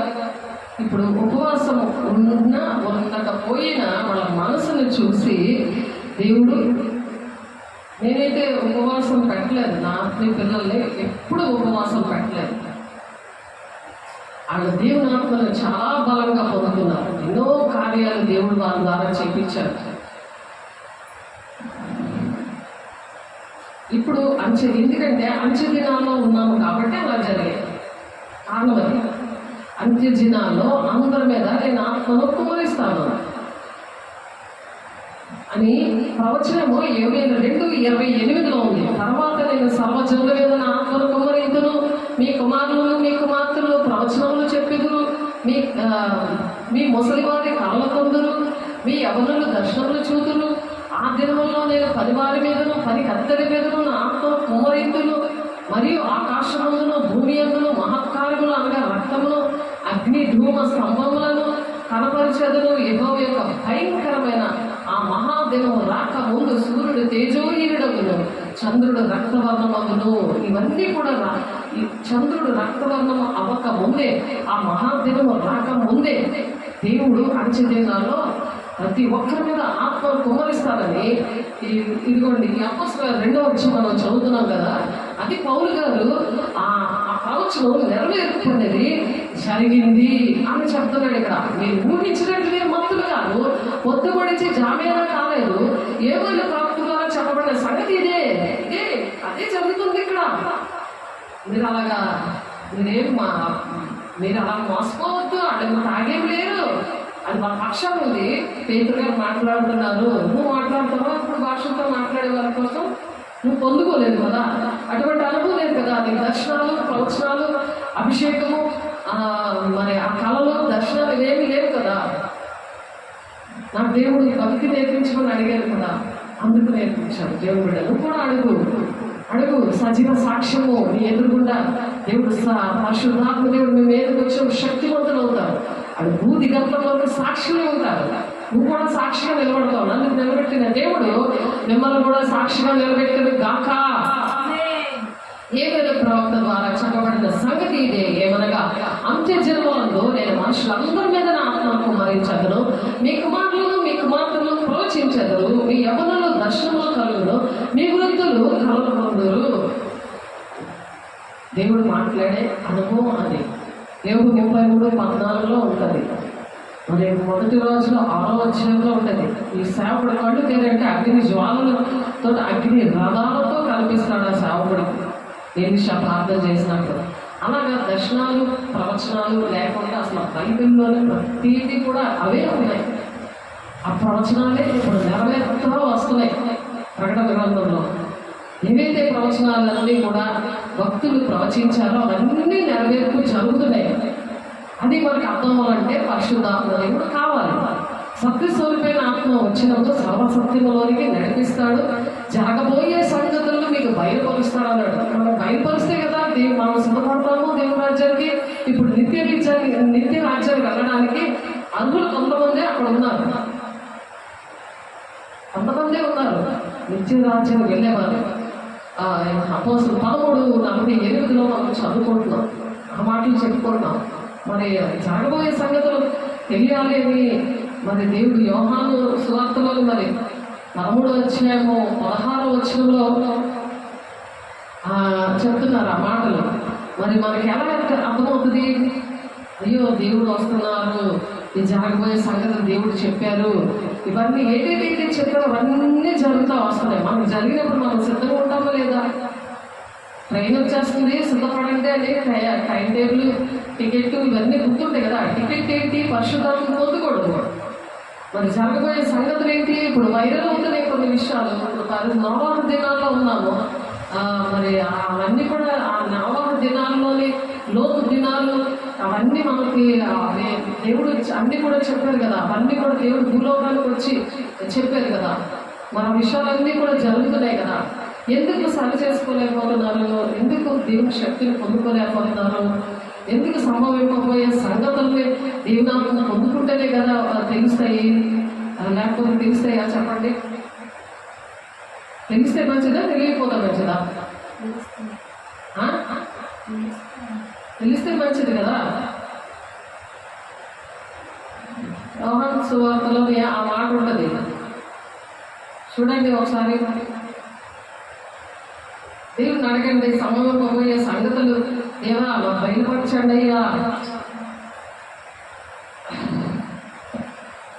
యోహాను సువార్త 16:13 వచనంలో, అయితే ఆయన అనగా సత్య స్వరూపైన ఆత్మ వచ్చినప్పుడు మిమ్మల్ని సర్వ సత్యములోనికి నడిపించును. సర్వ సత్యములో నడిపిస్తాడు.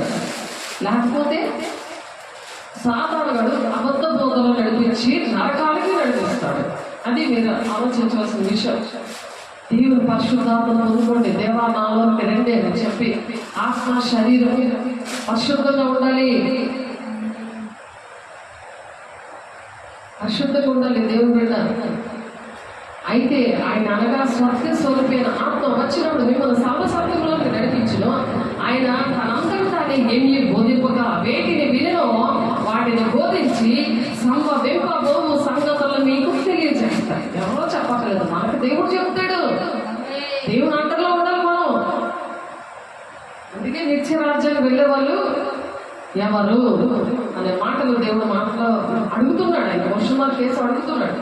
ఆ విషయాలు మనతో చెప్తున్నాడు. ఇప్పుడు అవి మనం నోట్ చేసుకోవాలి, తీర్మానం చేసుకొని ప్రార్థన చేసుకోవాలి. మన జీవితాలు దేవుడికి అంకితం ఇవ్వాలి. ఫస్ట్ అంకితం ఇస్తేనే దేవుని రాజ్యానికి వెళ్తారు. అంకితం ఇవ్వాలి దేవుని రాజ్యానికి. మనుషులకు అంకితం ఇచ్చాడు, డబ్బుకు అంకితం ఇచ్చాడు. వాటిని విగ్రహంగా చేసుకోవడం అది కాదు. నువ్వు దేనికి విగ్రహంగా చేసుకోకూడదు, దేనికి నువ్వు సాగిన పడకూడదు, దేనికి నువ్వు పూజించకూడదు.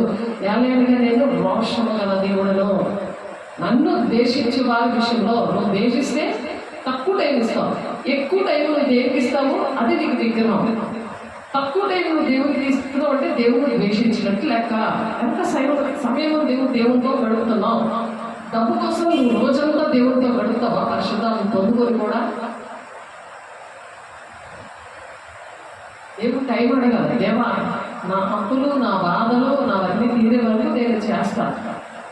నేను తర్వాత ఈ డబ్బు నాతో రాదు, నేను సంపాదించుకొని ఏదీ రాదు కాబట్టి నా జీవితం నీకు అంకితం ఇస్తున్నాను. నా పరిస్థితిని బట్టి నేను వెళ్తా కూడా, నేను పనికి వెళ్తూ కూడా నేను నీ పని చేస్తాను, నీకు ఇష్టంగా ఉంటాను. నేను చేశాను నా పని, నేను చేశాను, నాతో చేయించాడు దేవుడు. నేను పరిశుద్ధాన్ని పొందుకొని ఏకాంతంలో నన్ను నడిపించిన దేవుడు, నాకు నేర్పించిన దేవుడు. నేను ఫస్ట్ బీసెంట్ స్కూల్లో విజయనగరం రాగానే రెంట్ కట్టుకోవడానికి నాకు డబ్బులు కావాలి అని అక్కడ నడుచుకొని వచ్చేసేదాన్ని. పిల్లలు క్యారేజ్ కట్టేసి వంట చేసేసి నడకే నడకలోనే బండి అడిగాను దేవుడిని, నాకు బండి ఇవ్వండి ప్రభా నాకు అని చెప్పి. అంటే పిల్లలకి ఆయన ఇష్టంగా ఉన్న పిల్లలకి ఏది కావాలంటే అది ఇస్తాడు. నాయన మీరు మీ అంత నా మాటలు ఉంటే చాలు, మీరు ఏది అడిగితే అది ఇచ్చేస్తారంటున్నాడు. యోహాను 15:7 ఉంది ఆ మాట చూడండి. హక్కును అడగండి, అవిశ్వాసంగా ఉండద్దు. అవిశ్వాసులు దేవుని రాజ్యం వెళ్ళరు అని. దేవుని రాజ్యం వెళ్ళే లిస్టులో తిరిగి వారు ఫస్ట్ ఉన్నారు. అవిశ్వాసులు, నరహంతకులు, అబద్ధములు ప్రేమించి జరిగించేవారు, విగ్రహారాధికులు, మరి వ్యభిచారులు, మాంత్రికులు 7 లిస్టులో ఉన్నారు. అవిశ్వాసులు నరకం వెళ్ళే లిస్ట్ అది. డీసెంట్ స్కూల్ తర్వాత నేను భాష్యం స్కూల్ చేశాను. భాష్యం స్కూల్ అయిపోయిన తర్వాత ఆంధ్ర బ్యాంకులో చేశాను. దాని ముందు SOS స్కూల్లో చేశాను మ్యూజిక్ టీచర్గా. పార్ట్ టైం లాగా చేశాను. చేసి అక్కడ నేను అక్కడ దేవుడి పని, నేను ఉన్న దగ్గర దేవుడి పనే చేశాను. సాయంత్రం వచ్చేసరికి ఇంకా దేవుడి పని. మా ఆయన నువ్వు రెడీగా ఉన్నావా లేదా, సిద్ధంగా నన్ను ఫోన్ చేసి అలా చేసి అది చేస్తూ మరి దేవుడి సన్నిధి దేవుడు ఇచ్చారు, దేవుడి పరిచయం ఇచ్చారు, అది చేస్తూ ఉద్యోగం చేస్తా, అది దేవుడి సన్నిధి పని చేస్తూ దేవుడి పని చేస్తూ అలాగే నాకు స్టెప్ బై స్టెప్ సంపూర్ణంగా నేను సేవలో ఉండడానికి సహాయం చేశాడు. దేవుడికి మహిమ కలుగుగాక. అందులో ధనానికి మరి ఇద్దరు మనుషులకి వాక్యం ఉంటుంది. దేవునికే మనం దాసులు, జనానికి దేవునికి దాసులు కారు అని ఉన్నది అక్కడ వాక్యం. ఒకరికే దాసులు. ఆయన మన కనకుండా ఆయన ఏం చేస్తాడో ఇస్తాడు.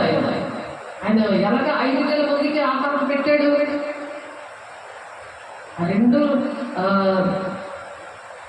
2 చేపలు 5 రొట్టెలు వాళ్ళకి దేవుడికి చూపించి ఆశీర్వదించమని తండ్రిని అడిగాడు కదా. ఆయన ఎంత ఆశీర్వదించేశాడు. ఎందుకు భూలోకానికి వచ్చామని అద్భుత కార్యాలు ఆశ్చర్యకాలు చేశాడు. యోహాను 14:12 నన్ను వెంబడిస్తే అలాగా నాకన్నా మీరు గొప్ప కార్యాలు చేస్తారని చెప్పారు కదా. మనం మెసేజ్లో చెప్పుకున్నాం. అది భూలోకమందైనా ఆయన చేసిన కార్యాలు రాస్తే భూలోకమందైనా చాలదట గ్రంథం. దానికన్నా గొప్ప కార్యాలు మనం చేస్తామంట. దాన్ని విశ్వాసం అంటారు. ఆ విశ్వాసం మనకు ఉండాలి.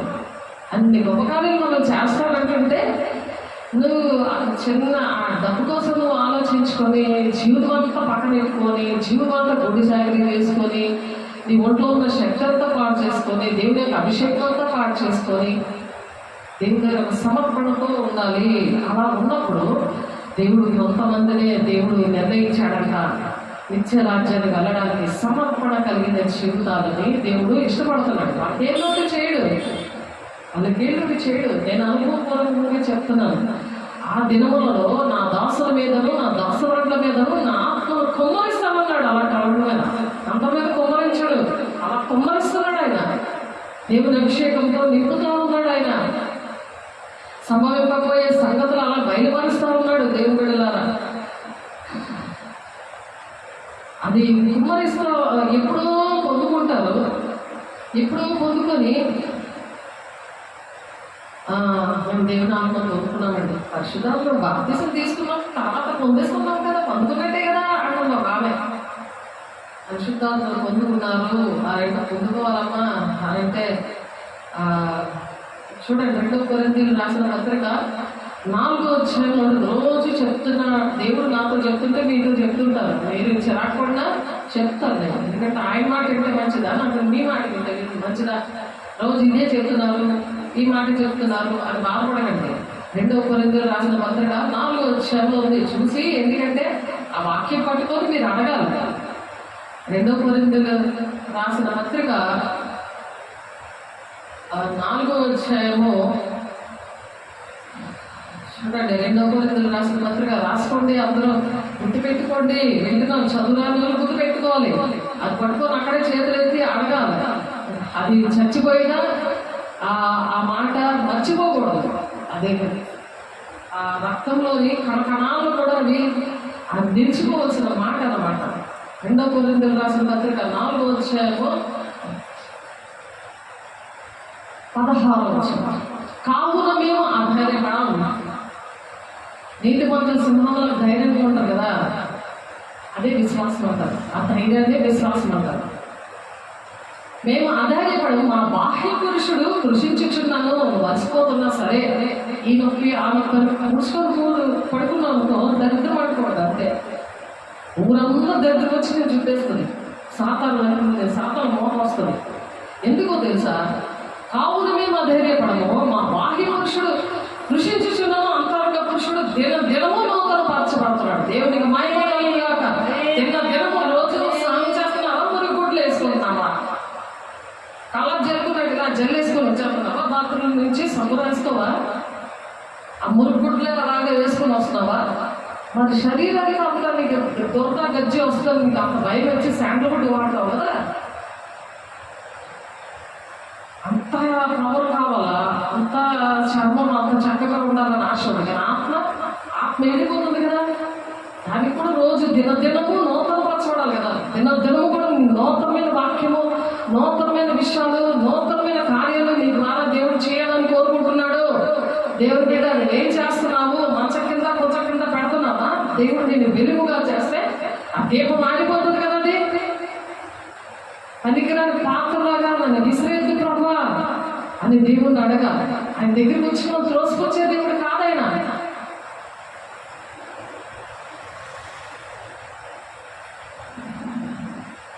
పనికిరాని పాత్రను నేను యేసయ్యా, పగిలి పారవేయబడితి నేను యేసయ్యా, కుమారి నీవై అన్నా నా చెంతకు నీవై ఉన్నా, కుమారి నీవై వచ్చావు నా చెంతకు నీవై చేరావు, పనికి రాని నన్ను నీ పాత్రగా చేసితివయ్యా, కోట్ల కొలది స్తోత్రములు నీకే యేసయ్యా, నా జీవితాన్ని మార్చిన దేవుడనివయ్యా.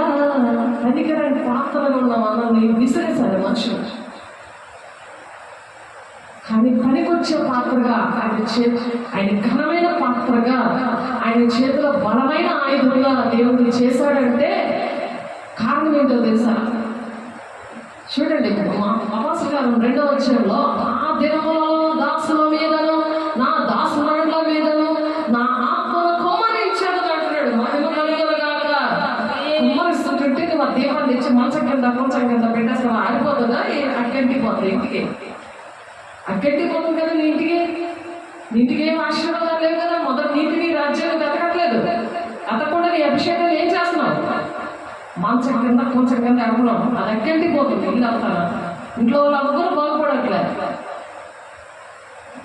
చెప్పి విసిగిపోతే, ఇంటికి వెళ్ళి చెప్పి విసిగిపోతే దేవుడు ఒక ఆయుధంగా వాడుకుంటున్నాడు. YouTube channel Glory Gospel Church Organisation, అది ప్రపంచమంతా వెళ్ళిపోయి ఇంటిల్లోకి వెళ్ళి దేవుని వాక్యం వివరిస్తుంది. దేవుడికి మహిమ కలుగుగాక. అది ఎవరు చూశారు? నాకు రానే రాదు అసలు. దేవుడు చేసిన కార్యం, దేవుడి సాక్ష్యం భూది గంతముల వరకు వెళ్తుంది. మరి అపోస్తులు 28వ అధ్యాయంలో ఉంది గ్రేట్ కమిషన్ హోంవర్క్. ప్రతి ఒక్కరికి ఆ హోంవర్క్ ఇచ్చాడు దేవుడు బిడ్డ. దేవుడు సర్వాధికారం మనకి ఇచ్చాడు. 18వ వచనంలో ఉంటుంది, దేవుడు మరి ఆ సర్వలోకానికి వెళ్ళి సర్వ సృష్టికి ఈ మాటలు ప్రకటించండి, మరి బాప్తీసాలు ఇవ్వండి. మీరు బాప్తీసాలు ఇవ్వాలి, దేవం కింద పెట్టేది కాదు. ఎవరైతే పరిశుద్ధాత్మను అనుకున్నారో వాళ్ళు బాప్తీసాలు ఇవ్వాలి, శిష్యులుగా తయారు చేయాలి, విశ్వాసంగా చేసి వాళ్ళతో బిజినెస్ చేయడం కాదు. వాళ్ళని నువ్వు ఇంటిలో పెట్టుకోవడం, నీ సంఘంలోని ఇంటిలో పెట్టుకోవడం కాదు. వాళ్ళ శిష్యులుగా తయారు చేస్తున్న నా ఆత్మీయ పిల్లలు ఎక్కడున్నా సరే మీరు శిష్యులుగా చేయాలి. ఈ మాటలు వింటున్నారు వీళ్ళు. ఎవరైతే మాటలు వింటున్నారో ఆత్మీయ బిడ్డలు ప్రతి ఒక్కరు శిష్యులుగా చేయాలని చెప్తున్నాడు. అది మనకి అందరికి ఇచ్చిన హోంవర్క్. అది నా హోంవర్క్ నేను చేస్తున్నాను. మీ హోంవర్క్ చెయ్యకపోతే సదాకాలంలో దేవుడు మీతో ఉన్నాడు. అది నిర్ణయిస్తున్నాడు దేవుడిగా. అపోస్తలుల కార్యాలు 13వ వచనంలో మనం చెప్పుకుంటున్నాం కదా, ఆ నిత్య జీవము కొంతమంది ఉన్నారు. చూడండి, నిత్య జీవము ఎవరికి ఉందంటే అది నిత్య జీవమునకు నిర్ణయింపబడిన వారు. నిత్య జీవనకు నిర్ణయింపబడిన వారే విశ్వసించారంట ఈ మాటలు. ఆ విశ్వసించిన వాళ్ళే దేవుని రాజ్యానికి వెళ్తారు. అవిశ్వాసులు దేవుని రాజ్యానికి వెళ్ళరు. నువ్వు నమ్మకపోతే దేవుని రాజ్యానికి వెళ్ళవు. ఆ విశ్వాసం కావాలంటే దేవుని అభిషేకం కావాలి. దేవుని వాక్యం నీ ఒంట్లో ఉంచుకోవాలి, సరి చేసుకోవాలి, దేవుని దగ్గర తీర్మానం చేసుకోవాలి. దేవుడు సహాయం చేయను గాక. పైన ఆకాశం వల్ల మహత్కార్యాలు, భూమి మీద సూచ్యక్రియలు, రక్తం, అగ్గి, పొగ, ఆవిరి కలుగు చేస్తారు. తర్వాత ఇవన్నీ అవి ఇది నిత్య జీవనానికి వారసులైన వాళ్ళు కనురెప్ప పాటలోనే వాళ్ళు వెళ్ళిపోతే అంచె దినాలలో ఉన్నాం కదా. మరి ఎవరైతే సిద్ధపడ్డారో నిత్య జీవానికి వారసులుగా కనురెప్ప పాటలో వాళ్ళు ఎత్తబడేటప్పుడు పెళ్లికుమంత సంఘంగా సిద్ధపడిన వాళ్ళు దేవుని యొక్క హోంవర్క్ మరి ఈ శుభవార్తలు ప్రకటన చేయడము, బాప్తీసాలు ఇవ్వడము, దేవుడు ఏ సంగతులు చెప్పాడో అవన్నీ కూడా వివరించి చెప్పమంటున్నాడు. వాళ్ళతో సదాకాలం ఉంటానంటున్నాడు. సదాకాలం అంటే నిత్య జీవం అనమాట. నిత్య జీవం అనుకుంటుంది దేవునితో నిత్యము కూడా ఉంటారు. ఎందుకు? ఆ దినములలో అంటే ఈ దినములలో అంచె దినాల్లో అందరి మీద ఆత్మ కుమ్మరిస్తా ఉన్నాడు కదా. అపోస్తలుల 2:17 ఇదే ఈ మెసేజ్కి 3,000 మంది రక్షించబడ్డారు. పేతురు చెప్తున్నాడు ఈ మెసేజ్. చూడండి, ఆ దినాల్లో రక్షించబడ్డారు. మరి ఈ దినాల్లో ఎంత రాయిపోయింది గుండెలు. సాతాను గడితో ధనాపేక్ష ఎలాగా సాతాను తిష్ట వేసి కూర్చున్నాడు. హృదయాన్ని దేవుడికి అంకితం ఇవ్వకపోతే పాట పాడుకున్నాం, నా హృదయం నీకు అంకితం ఇస్తున్నానయ్యా, నీ రుణం నేను ఎప్పుడు తీర్చుకోలేనయ్యా. పాట పాడుకోవడం కాదు దేవుడి మీద. బహు ప్రత్యక్షముతో ఆ మహాదేవము రాకమునకు సూర్యుడు చీకటిగాను, చంద్రుడు రక్తంగాను మారును. ఇక్కడ యోవేలు గ్రంథంలో ఏముందో ఇక్కడ అపోస్తలుల 2వ అధ్యాయంలో ఆ నెరవేర్పులు జరగడానికి అన్ని కూడా మరి వైరల్ అవుతున్నాయి. ఇవన్నీ కూడా అప్పుడు ప్రభు నామమును బట్టి ప్రార్థన చేయమనందరూ రక్షణ పొందుదురని దేవుడు చెప్పుచున్నాడు. ఇశ్రాయేలు వారులారా, ఈ మాట విని దేవుడు నజరేయుడైన యేసు చేత అద్భుతములను, మహత్కార్యములను, సూచక్రియలను మీ మధ్యలో చేయించి ఆయన తన వలన మెప్పు పొందిన వాణిగా మీకు కనబరచెను. ఇది మీరు ఎరుగుదురు. ఆయన ఎన్ని కార్యాలు దేవుడు చేశారు కదా, అవన్నీ కూడా మీకు తెలుసు. దేవుడు నిశ్చయించిన సంకల్పమును ఆయన భవిష్యత్తు జ్ఞానమును అనుసరించి అప్పగింపబడిన ఈయనను మీరు దుష్టుల చేత సిలువ వేయించి చంపించారు అని పేతురు ఈ మాటలు చెప్తున్నాడు. ఇప్పుడు కూడా అనుక్షణము కూడా దేవుని మాట వినకుండా మరి ఆ చేతుల్లో 8 అంగుళాల మేకులు వేసేలాగా దేవుని పని చేయకుండా మన ఇష్టం వచ్చిన పనులు చేయకూడదు, అక్రమంగా నడవకూడదు. సమర్పించుకోవడం అంటే దేవునికి ఇష్టంగా మనం నడవడం పరిశుద్ధాత్మ దేవుడు నేర్పించును గాక. మరణమైన బంధించడం అసాధ్యం కనుక దేవుడు మరణ వేదనను తొలగించి ఆయన లేపాడు. ఆయన మన కోసం చనిపోయాడు, మనం పరిశుద్ధిగా ఉండడానికి మనలో ప్రతి చిత్తం ఆయన నిర్ణయించాడు కాబట్టి ఆయన లేపాడు. తండ్రి అయిన దేవుడు ఆయన గురించి దావీదు ఇట్లను నేను ఎల్లప్పుడూ నా ఎదుట ప్రభువును చూస్తుంటేని ఆయన నా కుడిపార్శ్వం ఉన్నాడు కనుక నేను కదల్చబడను అని దావీదు నిలబడ్డాడు. మన కుడిపార్శ్వం ఉంటే మనం కదల్చబడము. అది కీర్తన గ్రంథం 16:8 ఉంది. ఆయన నా కుడిపార్శ్వంలో ఉన్నాడు కనుక నేను కదల్చబడను, అందుకే నా శరీరం సురక్షితంగా నివసిస్తుంది. అంటే ఏ నొప్పిలు ఏమి ఉండవు, ఏ అనారోగ్యాలు ఉండవు, ఆరోగ్యంగా ఉంటారు.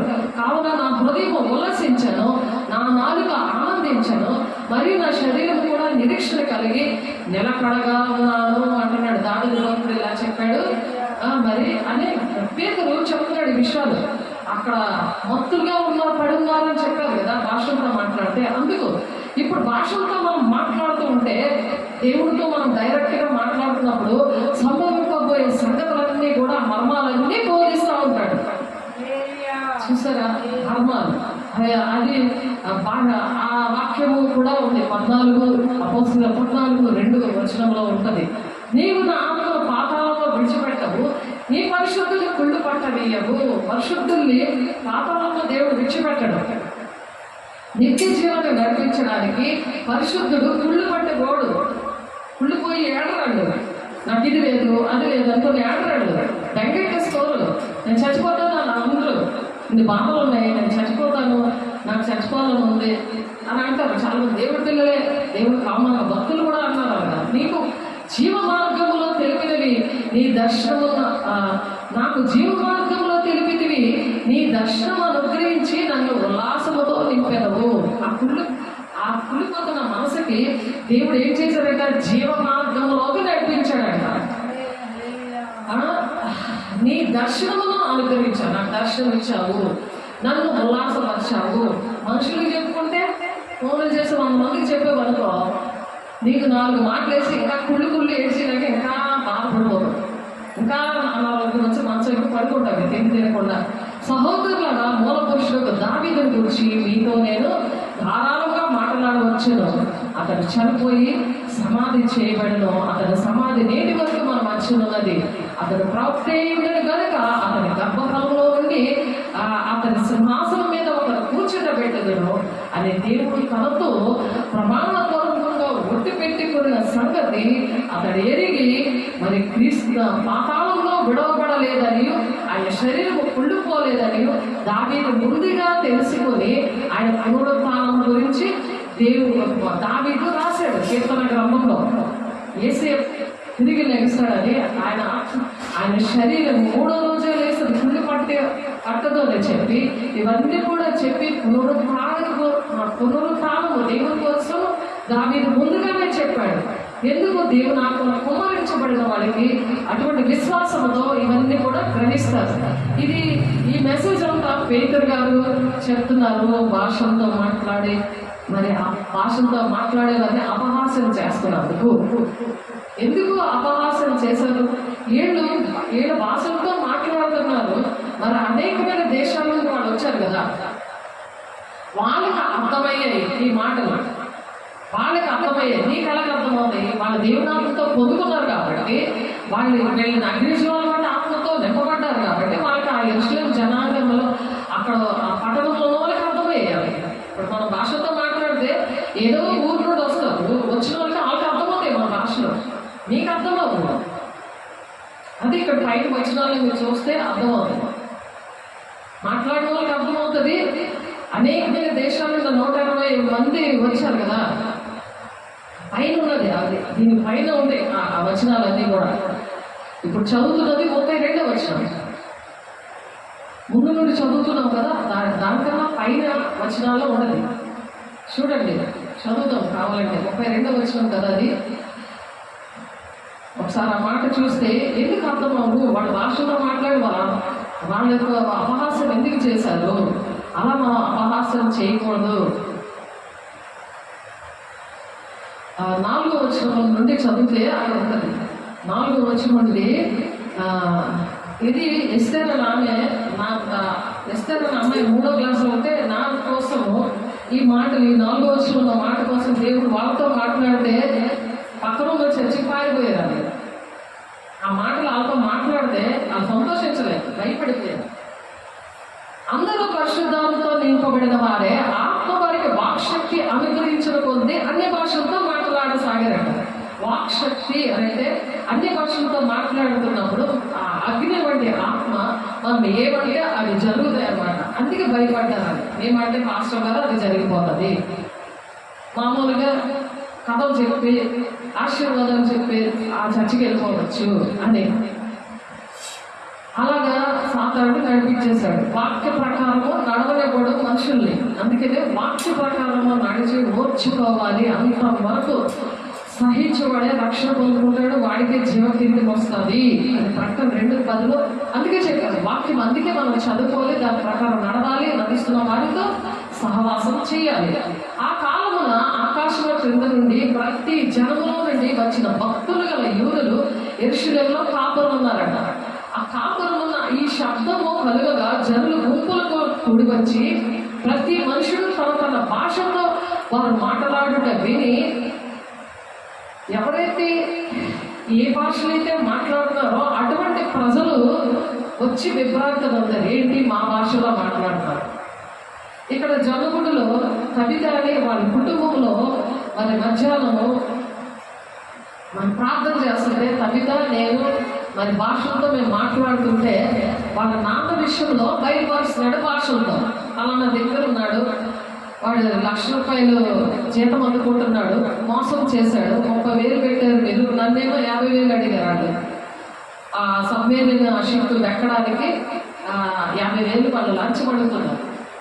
నన్ను వచ్చి కవిత అడిగింది 50,000 ఇవ్వండి పాస్టర్ గారు అని. అసలు అమ్మాయి ఏ రూపాయి కూడా తీసుకోకుండా ఆ సబ్మెరీన్ ఎక్కుతాడు, రూపాయి తీసుకోరు అని చెప్పి అలాగే తీసుకెళ్లారు. పుట్టింటి నుండి 30,000 తినేశాడు. మళ్ళా అక్కడ ₹1,00,000 జీతం వచ్చింది. ఈ విషయాలు ఏమీ ఇంటికి తెలియవు. ఎప్పుడైతే మేము ఇలా మధ్యాహ్నం కూడా ప్రార్థన చేస్తున్నామో వాళ్ళ ఇంట్లో మూల విగ్రహాలను పెద్ద షెల్ఫ్లో ఉంది. అయినా సరే మేము అక్కడ ప్రార్థన చేస్తున్నాం. నేను మాటలు చదువుకొని దేవుని అగ్నితో అగ్ని జ్వాల వంటి ఆత్మతో భాషలతో మాట్లాడుతూ ప్రార్థన చేస్తుంటే ఆ భాషలతో మాట్లాడుతున్నప్పుడు పక్క గదిలో ఆ తల్లిదండ్రులు ఇద్దరు పడుతున్నారు. ఇప్పటికీ ఉన్నారు. తల్లిదండ్రులు ఉండి ఏంటి బెంగాలీలో మాట్లాడుతున్నారు, మీరు ఒరియాలో మాట్లాడుతున్నారు, ఏంటి మీకు రాదు కదా ఈ మాట అన్నారు. సేమ్ సిచ్యుయేషన్ ఇక్కడ జరిగింది. ఇక్కడ చూడండి, ఈ శబ్దము కలుగగా జనులు గుంపులుగా కూడి వచ్చి ప్రతి మనుషుడు తన తన భాషలో వారు మాట్లాడడం విని కలవరపడ్డారు. వాళ్ళు కూడా ఆ దినాన్ని అలాగే వాళ్ళ తల్లిదండ్రులు పడుకున్నవాడు బెంబేరెత్తిపై లెగిసిపోయి ఏంటి మీకు రాదు కదా ఈ భాషలో మీరు ఎలా మాట్లాడుతున్నారు. ఆ విషయాలు తల్లిదండ్రులు హిందువులైంది వాళ్ళకి అర్థమైంది. అల్లుడు అక్కడికి వైజాగ్లో ఆ అల్లుడు ఉంచుకున్న ఆడవాళ్ళకి ఈ ₹1,00,000 కూడా ఎవరికి ఇస్తున్నాడు.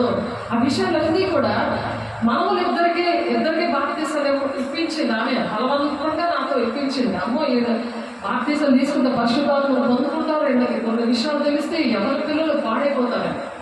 అది ఫేస్బుక్లో ఉంది, పాటతో ఉంటుంది. అది సేవకులారా పాట మీద ఆ పాటతో చక్కగా ఉంది. అది ఫేస్బుక్లో ఉంటుంది, చూడండి. ఆ పిల్లలు మళ్ళా ఆ తల్లిదండ్రులు భాషలతో మాట్లాడుతుంది. వీళ్ళకి అర్థమయ్యేది. చూడండి, చూసారా, అర్థమైంది. వాళ్ళకి అర్థమవుతాయి, నీకు అర్థమవుతుంది. నీకు ఆత్మ లేదు కదా, నీకు వాక్యం తెలియదు కదా. అలాగే ఒత్తులే ఉన్నారని నువ్వు ఇలా చెప్తుంటే ఆనాడు పేరు మెసేజ్ చెప్పాడు. ఇప్పుడు షారోన్ మాస్టర్ గారు మెసేజ్ చెప్తున్నారు. అర్థమయ్యేలాగా ఎవరైతే దేవుని ఆత్మను పొందుకుంటారో ప్రతి ఒక్కరూ చెప్తారు దేవునికి మహిమ కలుగును గాక. ఈ శబ్దము కలుగా జనులు గుంపులుగా కూడి వచ్చి ప్రతి మనుషుడు తన తన సుభాష వారు మాట్లాడుట విని కలవరపడ్డారట. అంతటా అందరూ విభ్రాంతి నొంది ఆశ్చర్యపడి, ఇదిగో మాట్లాడుచున్న మీరు అందరూ గౌరీలు కాదా ఇక్కడ తెలుగులు కదా, ఏకాకి బెంగాలీ వదిలిస్తే మరాఠీ అన్ని మాట్లాడుతున్నారు. మాకు రాదు మాటలు, తగ్గితే రాదు, నాకు రాదు. కానీ అక్కడ మాట్లాడినప్పుడు వాళ్ళకి అర్థమయ్యాయి, బాధలో ఉన్న వాళ్ళకి అర్థమైంది. అక్కడ అర్థం ఉందా? వాక్శక్తి అనుగ్రహించకపోతే అన్ని భాషలతో మాట్లాడతారంటే బూది గంతం వరకు వీళ్ళు వెళ్ళి భాషలతో మాట్లాడుతున్నప్పుడు వాళ్ళు చెప్తున్నప్పుడు వాళ్ళకి ఆత్మ ఇస్తాడు. వాళ్ళు అర్థం చేసుకుని ఆత్మ ఇస్తాడు. వీళ్ళు ట్రాన్స్లేటర్ కాదు, లేకపోతే మెసేజ్ చెప్తుంటే వాళ్ళకి అర్థమయ్యేది చేసేది దేవుడు, మనుషులు కాదు. అందుకు అగ్ని జ్వాలవంటి ఆత్మను పొందుకోవాలి. మనలో ప్రతివాడు తను పుట్టిన దేశ భాషలో మీరు మాట్లాడుట మనము వినిచున్నామే. ఇదే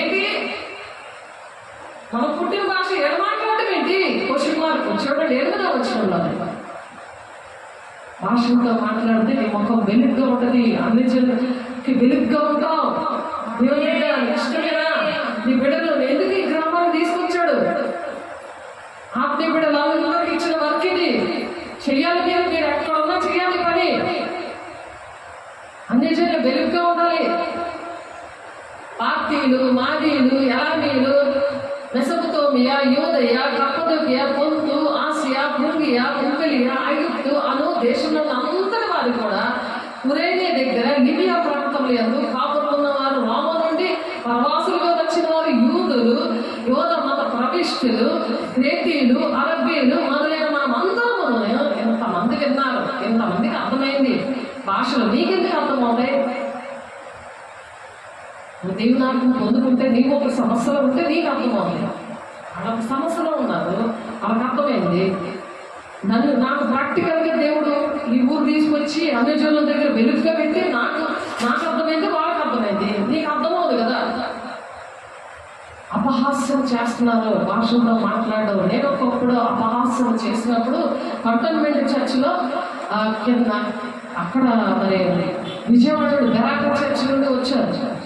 ఆ ఒక్కరోజు మీటింగ్లో నా ఆత్మీయ బిడ్డలు నేను ఆ భాషలతో మాట్లాడి నేను వెళ్ళి మోకాళ్ళు వేసి నేను దేవుని దగ్గర చేతులు ఎత్తి ప్రమాణం చేసి ఒప్పుకున్నాను. దేవా, భాషలతో మాట్లాడితే దెయ్యం పట్టిన ట్రీట్ చేశాడయ్యా మా పాస్టర్, అలా చేశాడు, క్షమించయ్యా అని చెప్పి నేను ఎప్పుడైతే అలాగా అన్నానో వెంటనే దేవుడు నన్ను భాషలతో మాట్లాడి ఆ వరం ఇచ్చి నన్ను అభిషేకించాడు. దాన్ని బట్టి నా పిలుపు, దర్శనము, నేను ఎక్కడికి వెళ్ళినా ఆ భాషలతో మాట్లాడుకుంటే దేవుడితో డైరెక్ట్గా మాట్లాడడం మంచిదా, మామూలుగా మనుషులతో మాట్లాడితే మంచిదా? దేవుడితో మాట్లాడుకోవడం వర్ణాలు పలుకుతారు ఉంది వాక్యం.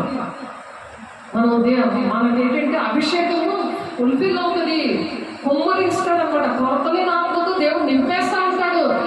పని చేస్తూ కూడా నువ్వు స్వార్థ చేయొచ్చు, దేవుని పని చేయొచ్చు. నీ దగ్గర జైలరు అనేక మందిని రక్షించవచ్చు. చాలా నాయకుడు అక్కడ ఉన్న వాళ్ళంతా ఆ నాయకుడు ఇంతందరూ కూడా రక్షించబడ్డారు.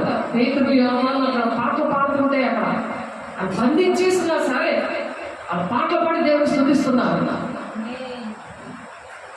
అన్ని పగిలిపోయి మొత్తం చాలా సంఖ్యలు అన్నీ పగిలిపోయి, గోడలు అంతా, జైలు అంతా కూడా, ఆ తలుపులు అన్నీ కూడా పగిలిపోయి. నాయకుడు ఇలా వచ్చేసుకుందామని వచ్చేస్తాడు. అమ్మో దొంగలు పారిపోతారేమో, నా నాయకుడు నన్ను చంపుతాడు, నేను ముందే చచ్చిపోదాం అనుకుంటాడు. మేము ఇక్కడే ఉన్నాము, నువ్వు చంపుకొని పని లేదు.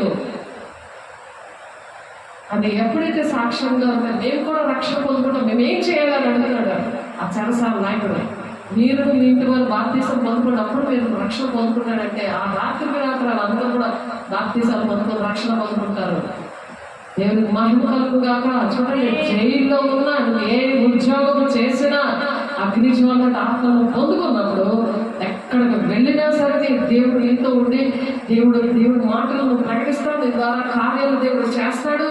అలాగే నువ్వు దేవుడు దీవించాలని ఆశపడి ఈ మాటలు చెప్తున్నా. దేవుడి బిడ్డ అందరూ విభ్రాంతులు ఉన్నారంట. ఎటు తోచగా ఇదేమోగనో అని ఒకరితో ఒకటి చెప్తున్నారంట. ఒకరితో ఇదేంటిది, వీళ్ళు మన భాషలో మాట్లాడేస్తున్నారు, వీళ్ళకి తెలియదు కదా, వీళ్ళకి అల్లేలు కదా, గలీలు కారా అని ఉంది అక్కడ. గలీ మనుషులు అన్ని భాషలు ఇందాక ఎంతమంది చదివేనా అన్ని భాషలు మాట్లాడుతున్నారు. కొందరైతే వీరు కొత్త మద్యంతో నిండి ఉన్నారని అపహాసం చేస్తున్నారు. కొంతమందికి ఇవి అర్థమవుతున్నాయి ఇప్పుడు కూడా, కొంతమందికి అర్థం అవ్వట్లేదు. ఎందుకంటే వాళ్ళు భక్తుగా పడుకుంటున్నారు, అంటే తాగినోళ్ళలో పడుకుంటున్నారు, వాళ్ళకి అర్థం కాదు. ఆ తాగిన భక్తు ఆత్మ మంచిదా? దేవుడే అంటున్నాడు, నేను నిద్ర మొత్తం ఆత్మను నేను ఇచ్చేస్తాను మాటకి రాకపోతే. దేవుడికి చోటు ఇవ్వలేదు కాబట్టి నిన్ను శాతానికి అప్పచెప్తానని ఉంది, అపవిత్రాత్మకు అప్పచెప్తాను, భ్రష్టాత్మకు అప్పచెప్తాను ఉంది. ఆలోచించండి, దేవుడు మాట వింటే మంచిదా? వినకుండా హాయిగా నువ్వు ఇష్టం వచ్చినట్టు అభిషేకం తిరుగుకొని ఉంటే మంచిదా? ఆలోచించండి, సరి చేసుకోవాలి, దేవుని దగ్గర అడగాలి. దేవా, భక్తు శాతానికి నన్ను అప్పచెప్పకు, నేను ఎక్కడున్నా నీ పని చేస్తాను. అందుకు దేవుడు ప్రేమించి మీతో మాట్లాడుతున్నారు. నన్ను అడగడం దేవుడు, నాది బాధ్యత లేదు. దేవుడు నిలబెట్టి మాట్లాడుతున్నాడు మీతో. కావున నా హృదయం ఉల్లాసిస్తుంది అంటాడు, నా నాలుగు ఆనందిస్తుంది, నా శరీరం కూడా సురక్షితంగా ఉందని చెప్తాడు. అలా సురక్షితంగా ఉంటుంది. మన శరీరము, ఆత్మ అన్ని కూడా.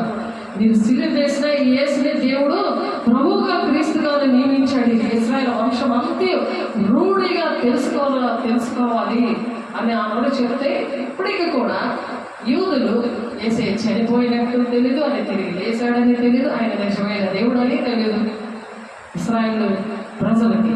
ఇప్పుడు పరిస్థితి ఇంకా మెస్సీ అవసరమనే ఎదురు చూస్తున్నారు.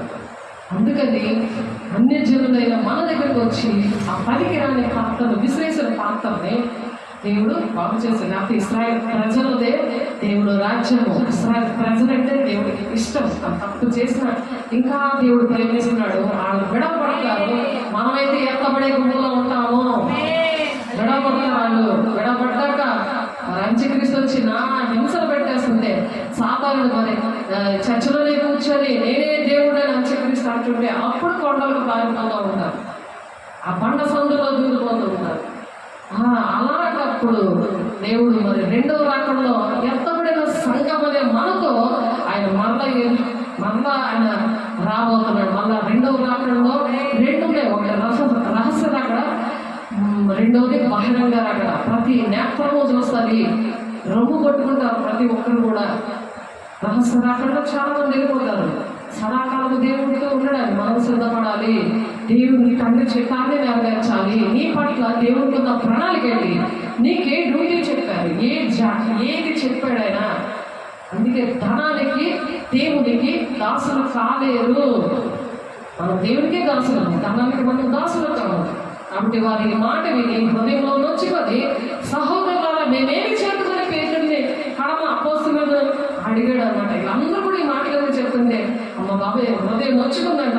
అమ్మో మేమేం చేయాలి అంటే, పేరుని మీరు మారు మనసు పొంది పాపక్షాప నిమిత్తము ప్రతి వాడు యేసుక్రీస్తు నామమున బాప్తిసం పొందుడి, అప్పుడు మీరు పరిశుద్ధాత్మను వరం పొందుకుంటారు. పరిశుద్ధాత్మ ఆ బాప్తిసం పొందుకున్నాక పరిశుద్ధాత్మ వరం పొందుతుంది. అర్హత ఉంది. అగ్ని బాప్తిసం తీసుకున్నారు దేవుడు వారం రోజులకి. వాక్యం నెరవేరిందా? అదేంటంటే వాగ్దానం. ఆ వాగ్దానం నిలబెట్టుకోవాలి. దినము నూతన పరచబడాలి. దినము నీకు ఒక కొత్త సాక్ష్యం రావాలి. దేవుడు సంతోషపెట్టాలి. ఆయన నీ హృదయవాంఛను తీరుస్తాడు, నీ కుటుంబాన్ని రక్షిస్తాడు. మొదటి నీతిని రాజ్యాన్ని వెతకండి, మీ పర్లోకం తెలుసు మీకు ఏది కావాలంటున్నాడు ఆయన. నిత్యంగా నువ్వు వర్ధిల్లింప చేస్తాను, నిత్యంగా నిన్ను ఆశీర్వదిస్తాను అంటున్నాడు ఆయన. ఆయన అన్యాయస్తుడు. ఆయన మాట ఇచ్చే మాట తప్పని దేవుడు కదా. ఈ వాగ్దానము నీకును మీ పిల్లలకు దూరస్తులందరికీ అనగా ప్రభువైన మన దేవుడు తన యొద్దకు పిలిచిన వారందరికీ కూడా చెందునని వారితో చెప్తున్నా. నీ ద్వారా మీ పిల్లలు దీవించబడతారు. అర్థమవుతుందా? నా పిల్లలు వాళ్ళని దీవించాడు దేవుడు. వాడు పరలోక రాజ్యంలో ఉన్నాడు. మరి కట్నం ఇవ్వకుండా 18 లక్షలు తీసుకున్నారు నా అల్లుడికి, ఆ ఫ్రెండ్స్కి. తన ఫ్రెండ్స్ అలాగా కట్నం తీసుకోకుండా అన్ని విషయాల్లో తనే బాధ్యత వహిస్తుంది. తన ఒక ఆఫీసర్, హెచ్ఆర్లకి ఆఫీసర్ భార్యగా ఇంటర్ చదువుతున్న అమ్మాయి 19 సంవత్సరాలకి దేవుడు పెళ్లి చేశాడు. సేవలో ఉన్నానని నేను అలాంటి మంచి అల్లుడు ఇచ్చి మరి దేవుడు ఆ అమ్మాయిని కూడా మరి ఎంహెచ్ఆర్లో చేయించాడు. తనే చదివించాడు ఎంహెచ్ఆర్ గాయత్రి కాలేజీలో. ఆలోచించండి, దేవుడు మనకేది కావాలో ఆఫీసర్ మన ఉన్నతంగా నియమించేవాడు కదా, ఆయన ఘనపరచడాన్ని ఘనపరుస్తాడంట. ఆ ఘనమైన జీవితం ఎవరిచ్చారు? ఆలోచించండి. మనకి యోగ్యతలు పగిలిపోయిన పాత్రను విసిరేసిన దేవుడు ఆయనే వచ్చి ఆ పగిలిపోయిన పాత్రని ఘనమైన పాత్రగా మార్చాడు. దేవుడికి మహిమ కలుగుగాక. మా బాబుకి ఆ పాట అంటే చాలా ఇష్టం. ఆ పాట పాడేవాడు మా బాబు. పరలోక రాజ్యంలో ఉన్నాడు. ఆ బాబుని మొత్తం నేను చేసిన ఏరియాలన్నింటిలో ఉన్న ఆత్మ పిల్లలు నా కుటుంబము చూశారు. బాబు చనిపోయాడు కరెంట్ షాక్తో. కానీ దేవుని రాజ్యం ఉన్నట్టు నేను చూడటమే కాదు, భాషలతో మాట్లాడి ప్రవచిస్తూ ఉన్నప్పుడు నీకు అనేక మంది బిడ్డలు ఇస్తాను అన్నాడు. ఇప్పుడు అనేక మంది బిడ్డలు ఇచ్చాడు. మరి అనేక మంది బిడ్డలు ఇస్తాను. నువ్వు చూడటమే కాదు, బాడీ దగ్గర ఉన్న వాళ్ళందరూ కూడా చూస్తారని చెప్పాడు. ఆ ప్రవచనం నెరవేరిపోయింది. దేవునికి మహిమ కలుగుగాక. ఎందుకు సజీవ సాక్ష్యం ఇస్తారు? వాళ్ళు వెంబడించమని శిష్యులకి దగ్గర ఎందుకు దేవుడు అద్భుత కార్యాలు చేయించాడు? శిష్యులు వెంబడించారు, వాళ్ళు భూములు పలకింపులే చేశారు. దాన్ని బట్టి తోమగా వచ్చి భారతదేశాన్ని రక్షించాడు. ప్రాణాలు తెగించి చేసినప్పుడు దేవుడు సహాయం చేసే దేవుడు. అటువంటి వారిని మరి దేవుని రాజ్యానికి కొంతమంది, అటువంటి వారు ఇరుకు మార్గంలో ప్రవేశించిన వారు కొద్ది మంది, అంటే అందరూ వెళ్ళిపోతారు అంటున్నాడు ఒక ఆయన. చాలా రోజులు అయింది అస్తమాటకు అంటున్నాడు, అందరూ వెళ్తారండి అల్లోక రాజ్యానికి, ఒకరే కాదు అంటాడు. నేను తండ్రి చిత్తాన్ని నెరవేర్చి నేను దేవుని రాజ్యానికి వెళ్దామని నేను ఈ ఏరియాలో పనిచేస్తున్నాను, నేను ముగ్గులు వచ్చేయచ్చు కదా అంటున్నాడు అతడు. ఇంకొకరేమో హైదరాబాద్ మీద వచ్చేయచ్చు కదా అంటున్నారు. మా పాప ఏమో అక్కడికి వచ్చి ఉండదు, మా ఇంట్లో లేదు వైజాగ్ వచ్చేయచ్చు కదా అంటారు. కానీ తండ్రి చిత్తం ఏంటి, నీ పట్ల నీ ప్రణాళిక ఏంటి, తండ్రి చిత్తాన్ని నెరవేర్చడంలో దేవుని రాజ్యానికి వెళ్తానని వాక్యం చెప్తుంది. పరిశుద్ధం పొందుకుంటే ఆయన అలా నడిపిస్తాడు. మనుషుల మీద నువ్వు ఆధారపడదు, మనుషుల మాట మీద నువ్వు వెళ్ళిపోవు. నువ్వు ఎంత ఆనందం, ఎంత సంతోషం దేవునితో ఉన్నప్పుడు ఆలోచించారా? అందుకని అపోస్తలుల కార్యం 13వ అధ్యాయము 48వ వచనంలో నిత్య జీవనంలో నిర్ణయింపబడిన వారు కొంతమంది ఉన్నారట, నిత్య జీవానికి నిర్ణయింపబడిన వారు. అందులో నువ్వు కూడా చేరాలని మేమేం చేయాలి అంటే అనేక మందికి ఆశీర్వాదకరంగా ఈ వాగ్దానం మీకును మీ పిల్లలకు దూరస్తులకి అనగా ప్రభువైన మన దేవుడు తన యొద్దకు పిలిచిన వారందరికీ, కొంతమందిని పిలిచాడు, తన యొద్దకు పిలిచాడు, తన దగ్గరికి పిలుచుకుంటున్నాడు. ఎవరైతే ఆశపడుతున్నారు దేవుడు మీద సమస్త భారాన్ని మోయించిన వాళ్ళారా నా ఇంటికి రండి అని పిలుస్తున్నాడు. ఆయన పిలుస్తుంటే పలకట్లేదు, కానీ తన యొద్దకు వచ్చిన వారట, తన యొద్దకు పిలిచిన వారందరికీ చెందుదని వారితో చెప్పారు. ఎవరైతే మాట వింటారో వాళ్ళకి చెబితే ఆశీర్వాదాలు. అలాగా ఎందుకునే అనేక విధములైన మాటలతో సాక్ష్యం ఇచ్చి మీరు మూర్ఖులకు ఈ తరం వారికి వేరే మూర్ఖులతో ఉండద్దు అంటున్నాడు ఆయన. మూర్ఖులకి తరం వారికి వేరే రక్షణ పొందుకోండి అని హెచ్చరించాడు. మామూలు ముందుగా చెప్పలేదు, వారిని హెచ్చరించాడు. కాబట్టి అతని వాక్యం అంగీకరించేవారు బాప్తిసం పొందారట. పొందిరి ఆ దినమందు ఇంచుమించు 3000 మంది చేర్చబడ్డారట. 3000 మంది చూసారా? అలాంటి ఆత్మతో మనం బోధించాలి. మీరు అపోస్తల బోధనను సహవాసమందును రొట్టె విచ్చుటను ప్రార్థన చేయటంలో ఎడతెగకున్నారు. దేవుడు మాకు ఆ బోధలో అలా ఉండడానికి దేవుడు సహాయం చేసినందుకు దేవుడు వందనాలు. దేవుడికి మహిమ కలుగును గాక. అప్పుడు ప్రతి వాడికి భయం కలిగిందంట. మరియు అనేక మహత్కార్యాలు సూచక్రియలు అపోస్తలుల ద్వారా జరిగాయి.